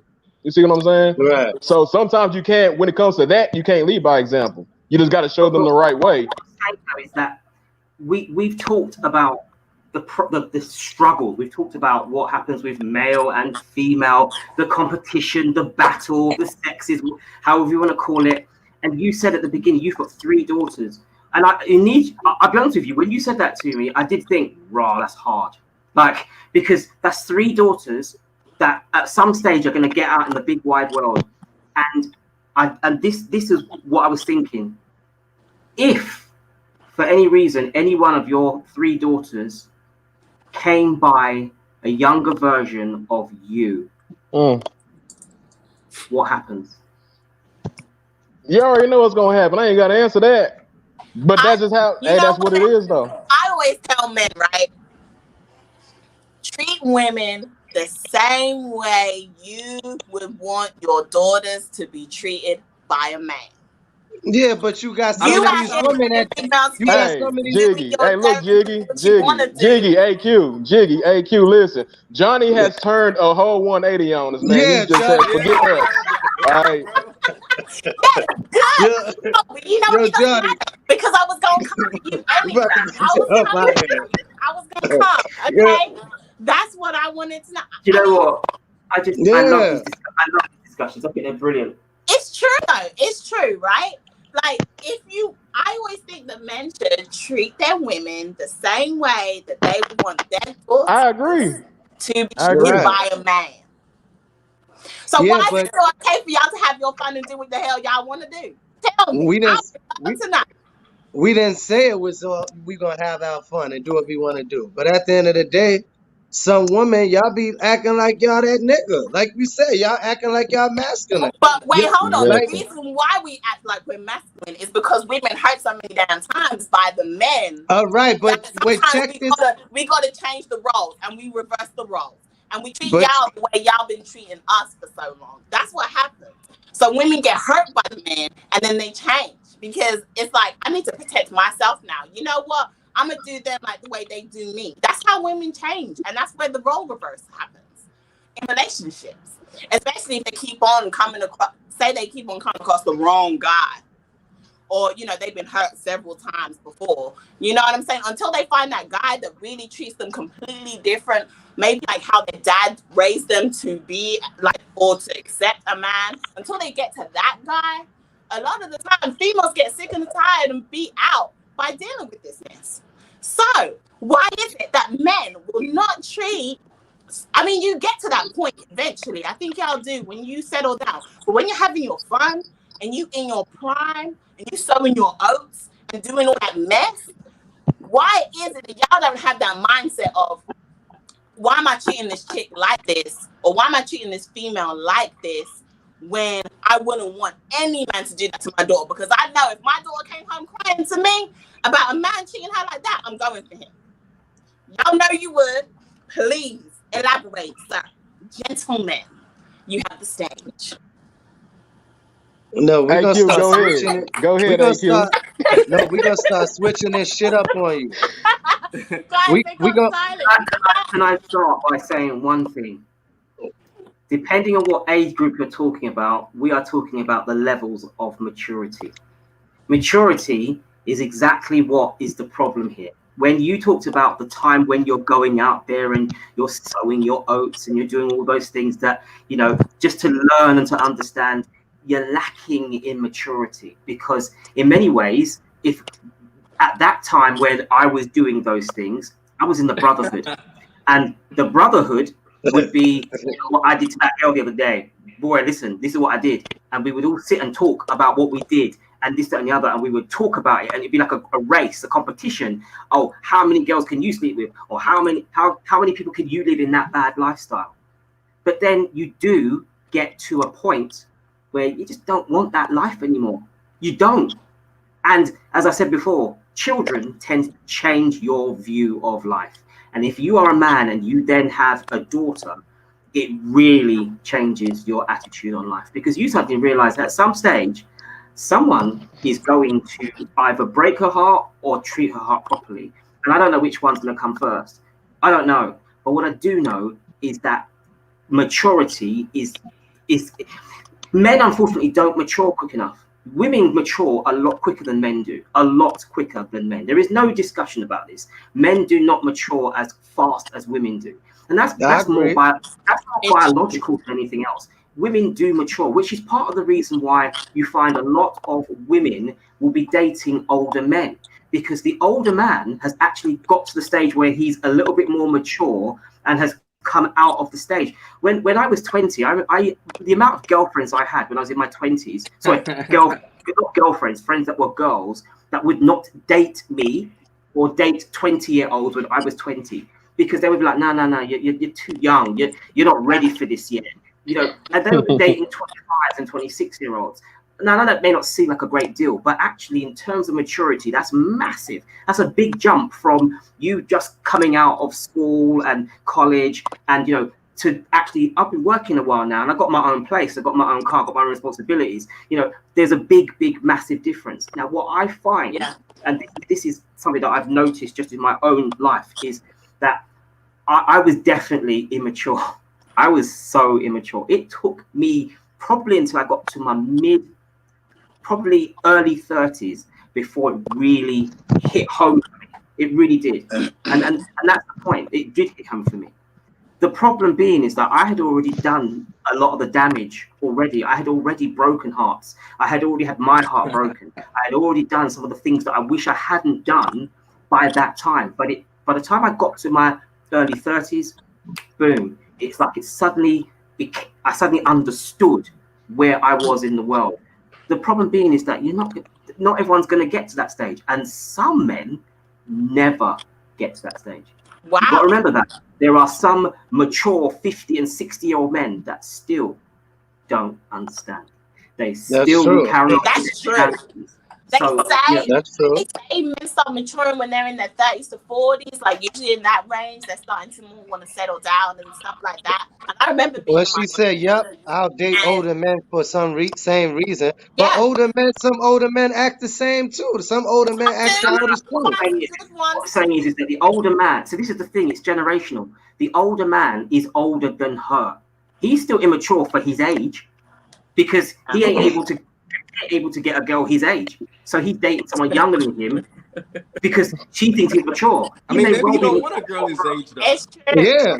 See, where I'm from, New York, you see dudes that I looked up to when I was a kid. These dudes is like 50 years old, still running around 2-3 chicks. Yeah. Like, you know, like they that dude.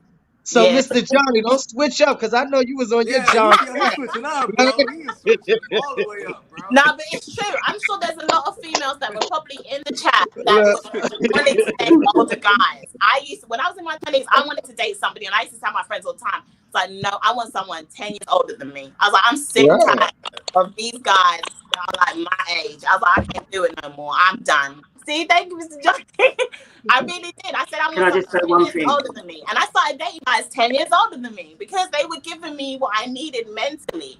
And they were giving me what I needed as a woman out of a relationship. You know what I'm saying? That's what I wanted. Guys my age, I was done with. Jiggy Lifestyle has made a very, very valid point. So there is 10 years between me and my wife. And when I was, as I said to you already, I'm a late developer. I was immature. I carried on with shenanigans. But at the time when me and my wife crossed paths, I was mature enough. I was at the mature level enough to be able to take on board the responsibility of being a man and then becoming a husband and then becoming a father and doing all the things that I need to do. The problem I had was that before I met my wife, I had other relationships, but I wasn't ready. I had what I thought were relationships, but they were actually situationships. And they were the sort of things where I was like, you're okay, but she's better. Let me bounce. Oh, she's nice. Let me go over there. Oh, she's nice. Let me go over there. And that's what happened. And then it got to the point where I was like, I'm doing all this stupidness. What am I doing? Like, fix up, look sharp, start doing it the right way. Yeah. Now, each one it takes time. Some people take longer to mature. Yeah, But sometimes it take longer. You know, it's a longer process. Like you can see my boy, Real Talk. AQ, they like, nah, not yet, man, not yet. Give me a few years. they like, oh, they like, Kelly Mellion, right? She's gone. It's not about age, it's maturity. I know Right. 20-year-olds are more mature than 30 and 40-year-olds, and that is a case because maturity is about life experience. Yeah. If you've had Right. enough life experience, you can convert that into maturity. But if you've had, if you've had a sheltered life, you've not done anything.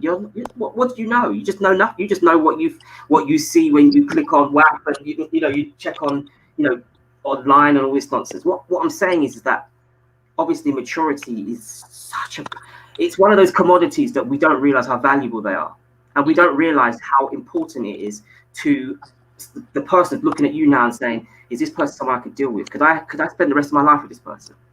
So let me ask you a question. What age, Go ahead. let me ask you a question. What age was you when you got your shit together?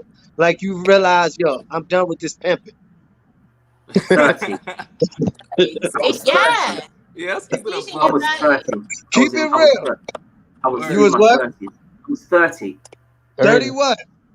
30, 33, 30, like 30. Okay. Yeah, 30. Yeah. So listen to this, right? I was so I don't know. Basically, I joined the police service when I was 25, and because of the certain level of professionalism, I had to act right from the beginning. Yeah. I had to drop a lot of things that I was getting up to. There were a lot of people that I couldn't hang around with. If I had friends that were smoking weed or they were doing certain things, I could no longer hang out with them because of the job I had. So that job changed my life because it suddenly meant that I had to change my circle of friends. My brotherhood that I had suddenly had to change because of the job I was in, because I couldn't be like arresting someone for smoking whatever and then going around to my brethren's house and smoking whatever. Couldn't do it because in my line of work, I'd lose my job and I'd go to prison. They'd do random blood tests. So I had to up my game. Straight away, I had to start becoming more focused. But being a police officer didn't tell me how to be a nice person. It told me how to follow the law. It didn't tell me how to start acting right. In fact, I used being a police officer to get me more girls because actually it did. Because we love a man in uniform. It did. And to be honest with you, I was able to take advantage of that. And for 5 years, I did because I could get away with it. Because, oh, you're a black guy and you're a police officer and you speak well and you sound intelligent. I like you. Meanwhile, I'm thinking, you got a nice booty. I like you. I wasn't thinking about whether or not they were smart or not. I thought, you look good. I like you. I'm going to hang out with you for a bit. We might have some fun. But what I'm saying to you is when I got to about my 30s, I got tired.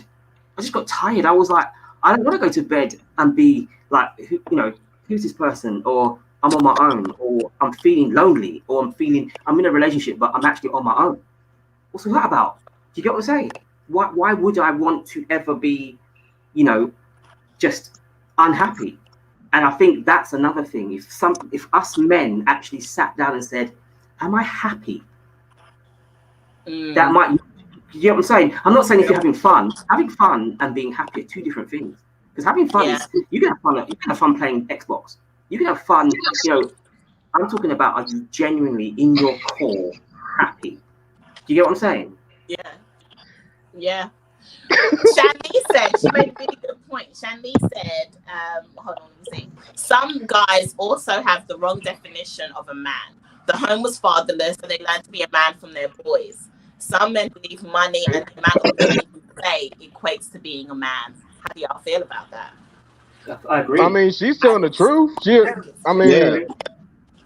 She's right. I feel like every day I'm growing, because I got that silly side of me. I got that side where I just like to, play. We grow. Like, I'm pretty sure y'all women don't want no dudes that's sitting around boring, just not doing nothing, no type of fun, no smiles, no laughter. Right. Like, so, that's the thing. I'm growing. You understand? I know the position I am, the situation I am. I know I'm in a relationship. So, I'm growing. Like, everybody go through their ups and downs. But at the end of the day, it's like, what we going to do? Is we going to build this foundation? Are we gonna play with it? Because if we're gonna play with it, we could have just stayed friends and did what we wanted to do. Mhm. Exactly. Real talk. And you can So I have still a question, right? go Women ahead. want to know, what is the magical number? Okay, how many partners is it okay for a woman to be with, to have before But you? when she gets with you, sorry, how many Is there a partners she's like? magical number? Not for me. Not for me. I mean, no, it ain't one for I me. mean, The that's what a lot thing of people. is, I Yeah. feel like it's just different for it depends on the woman. You see what I'm saying? Because if you could have like I'm gonna say 6 men or whatever. Okay, you was a teenager, you had sex with about 2 or 3 of them, and then you got grown, and then you actually was in a real relationship with 3 other ones that didn't work out. That's 6. So I mean, I can't knock you for having 6 different men. But like if the number gets up to like 20 and you was in probably just one Shit. committed relationship, then it's different. But if you've had 6 but was only committed to just one, that's an issue. I feel like as long as if the In a number relationship? and your committed relationship is around the same, then I'm all right with that. It don't matter. The number don't really matter to me. So Shit, real talk. You might as well just tell them to put the numbers up in the comments. yeah, put on.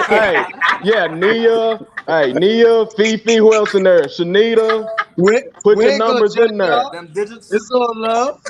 Nurse T, all Well, y'all I put your noticed, numbers in there. What's your numbers? Because I got my number. I'm not gonna tell y'all though.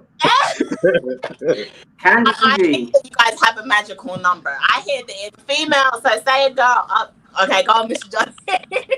I just So want I'm a great believer that when you start a relationship, you start fresh. So I don't care because my relationship with you has started today. That's part of the reason why us men generally don't like it when we've dated someone that maybe one of our friends has dated. Because as far as we're concerned, we want to start the relationship fresh. Exactly. That there is no Right. past. That's I don't how I care feel. And who you've I been. feel you. I don't care what you've been up to, because on this day forward, you and I are moving forward together. Just don't talk about it. And that's the thing with me too, V. The thing with me is this: like my last relationship, I never told her. I never asked her how many has she slept with. And whenever she thought she was going to bring up one of her exes or her last sexual experience with another dude, I cut her off like, I don't want to hear about it. Because I wanted to feel like I'm the only one that's ever been there. See what I'm saying? Right. I just want Right. to have that kind of security. That's how You I are the feel. king of your castle, and there's been no other scoundrels anywhere near. Even if she has, let me think that you're fresh. Out the package. You're fresh. Yeah. Untouched. Okay. Okay. Like, I So feel you why on that. is it? So a lot of females. Yes. I started back at 1. A lot of females find that guys tend to go for your Instagram model over your everyday regular girl. Why is that? Wait, what? So that I again. said a lot of females find that men tend to get drawn in by the Instagram chick that looks perfect, got the perfect body, is banging and perfect. Hey, Than your Oh. everyday girl. hey. Why is that? Let AQ answer that because he ain't really said nothing in a while. Yeah, Go come on, ahead, AQ. Yeah. AQ. I mean, I can't really speak for that though, to be honest with you, because I don't, be looking at the girls on Instagram and stuff like that. I'm not really like one of those type of dudes who be liking these chick pics and all that. So I can't really speak on that. I really can't. Yeah, I'm gonna have to judge that question. Oh, so you just the one out of a lot that don't. Like I just feel like, when you're in a relationship, all that shit is just distractions. You know what I mean? Because that's why I try to, like, you already know, V, like, I go on Instagram, I go check, like, if you might send me a message or we might chat. Like, I really just go in there for that because I know, like, that shit is the devil. Like, it was one time I was just, like, trying to click off that. This girl just kept popping up. I was like, damn, why this Instagram model just keep popping up like that? But that's the devil, you understand? Like, we gonna look, we got eyes. Don't get it twisted, but sometimes you got to remove yourself from these platforms because I Facts. feel like social media is like, I feel like it's a distraction. You Yeah, know, bro. they get us in that one space, millions of people, and know what we doing at the same time. You understand? So sometimes you got to remove yourself from that. And it's And like all a I'm, lie. Like it's I'm all lies, leveling bro. up. I Yeah, feel I'm leveling like you guys up. do Like, that though. I feel like you guys do that whilst you're in your dating, having fun stage. Like that's the type of chick that you usually would probably more tend to want to be with and get with in those days. But when you're actually looking for like a serious relationship and something more deep, that's when y'all probably go more to your girl next door type, or you know, your regular chick. Not saying that the Instagram. I don't know about that. yeah, They do. I don't know about that, but But you know, that's what I think y'all do. I don't know. Go on, Mr. Johnny. I'll say it again. I'm loyal. I'm not blind. So you can look, but you can't yeah, touch. That's what we're trying to say. Let me explain to you. I love my wife. I have a beautiful yeah. wife, and I am Mr. Johnny, blessed. Mr. Johnny probably got mad secret pages. accounts.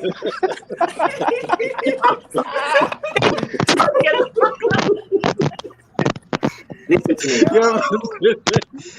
Get the burner accounts, I man. genuinely, I can say, hand Got the on my burner heart, I love my Yeah. wife.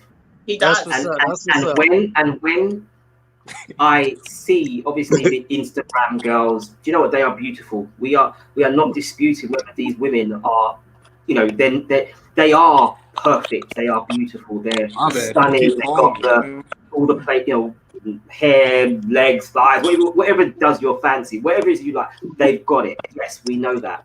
But I can disassociate myself from that and go, yeah, it's just a picture. I don't suddenly start now, oh, I need to now start following you and start chasing you up, because in all honesty, I love my wife. And I always tell, look, I'm wearing a t-shirt right now. She's crazy. Oh, your wife crazy? Wait, what's Love my Yeah, she might shoot you if you cheat, huh? your wife's sign? What's your wife's what's her sign? I don't know, because I don't believe in When's her birthday? signs. When's her birth month? October. So she's probably a Scorpio then. Scorpio, Them yeah. crazy ass Scorpios or a Libra. Or Libra. Yeah. What I'm saying to you is that Mars is coming for you.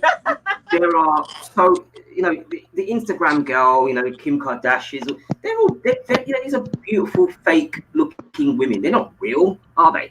They're not real. I mean, they're still human beings, but what I'm saying is that, in all honesty, you know, we need to look at what we have at home. You know, we need to just, you know, it's all good. Yeah, they're great. They look pretty, but I'll be honest with you, that's as far as it goes. Was like Johnny's still got a little black tucked That's away. true. I in the agree back. with that. Listen, that black Alright, book will burn. All right, guys. I've got That two last black final book questions burn. for you guys. First one: can you have female friends whilst being in a serious, committed relationship or marriage? I can't.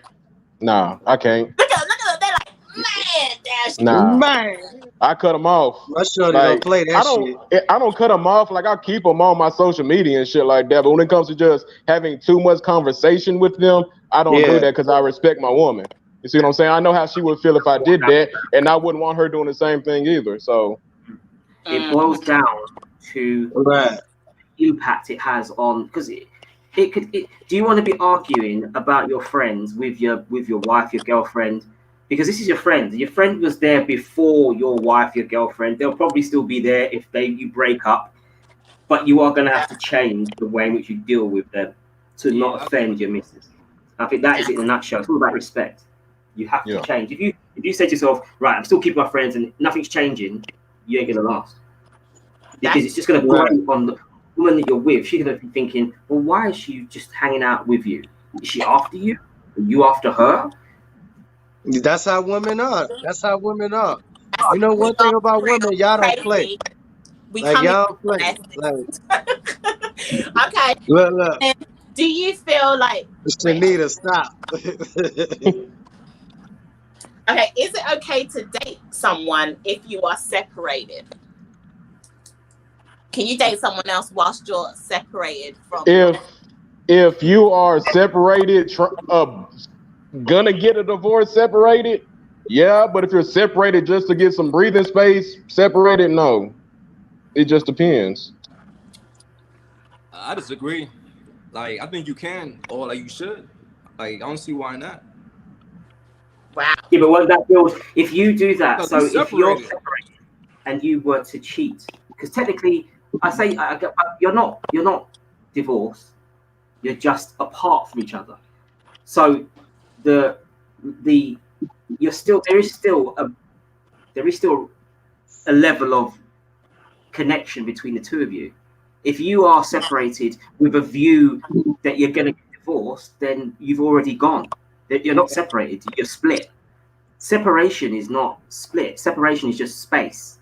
So if you are going to cheat, because that's how I see it. Obviously, if two people are together and then they separate, what they said is we're just apart, but we're still loyal in a sense to each other. But if you've broken up, then it's up to you what you want to do. But I don't think separation is an easy. And I think that the people that I know that have done that, when they've gone back into the relationship, it's caused more problems for them. It has. It's caused more problems for them because then they've suddenly gone, oh, right, so you did that whilst we were separated. Oh, okay. And in those relationships don't last generally. It's better for you to just break up. If you're gonna separate. Oh man, my phone. Sideways. Oh, okay, yeah.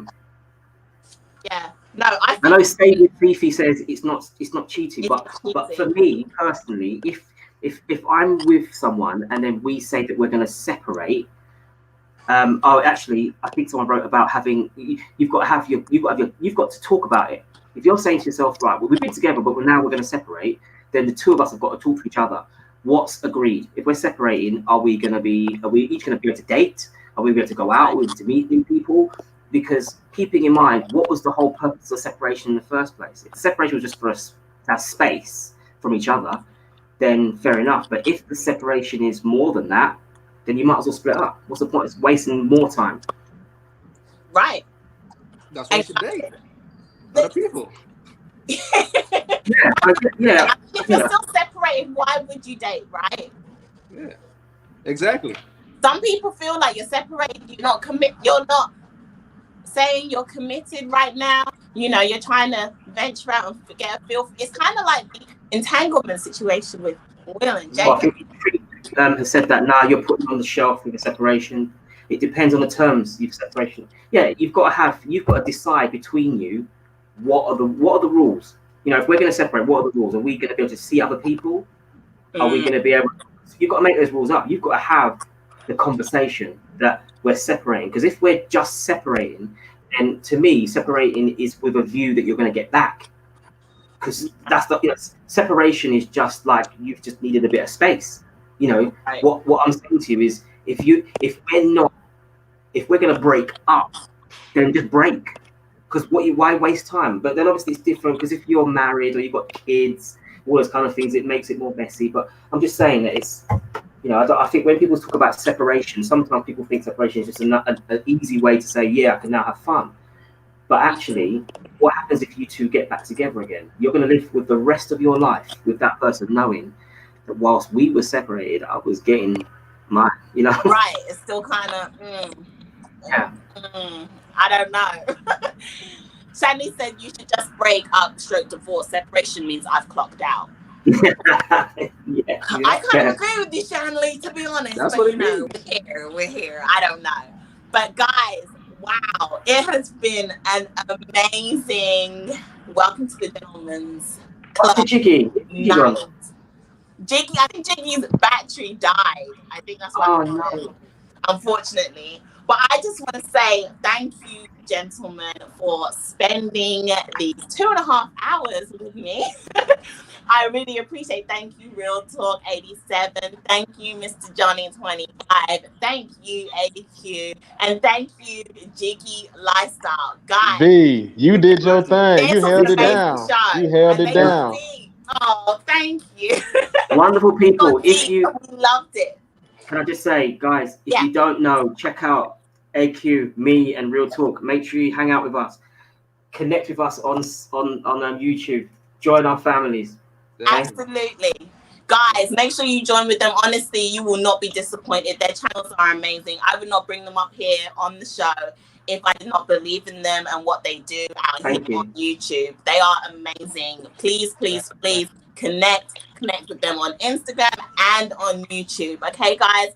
But just so you, a quick reminder, Sunday we're gonna have Content Creator Appreciation Day show. So please come back on Sunday. It'll be 6 p.m. Eastern EST, and also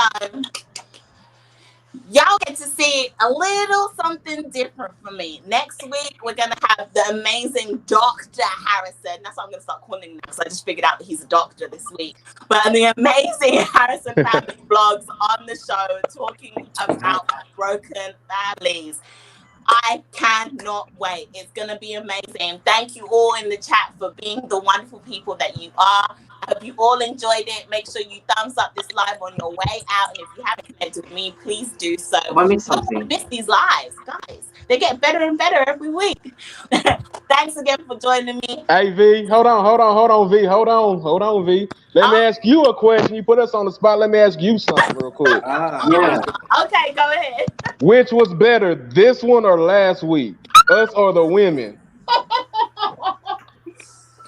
Damn. Ladies, can you help me out? You know what? I think you both did an amazing job. That's a cop out. Come on, man. The Gentlemen's Club was fantastic. You know what? I'm going to say, I don't find the ladies that wasn't great because it was. But I'm going to say that the Gentlemen's Club was amazing because it really challenged me as well. And you guys shared more than I thought you would. And I really appreciate you guys for being real. So there you go, guys. Y'all got it. Y'all got the better shot. I'm talking about. Yeah. Well, you just have to invite us again. Yes, Yeah, I will. I gotta be back. I think we're going to do a different topic, but yes, I will definitely invite you guys back. I loved having you guys on the show, and you guys have been so wonderful. So thank you guys so much. Thank you. To everybody in the chat, I hope you all have a good, wonderful night. And if you want to catch a game night, go over to Zodiac Twins right now, because I believe they're still having game night. I love you all, and I'll see y'all next week. Bye, guys. All right, peace. People.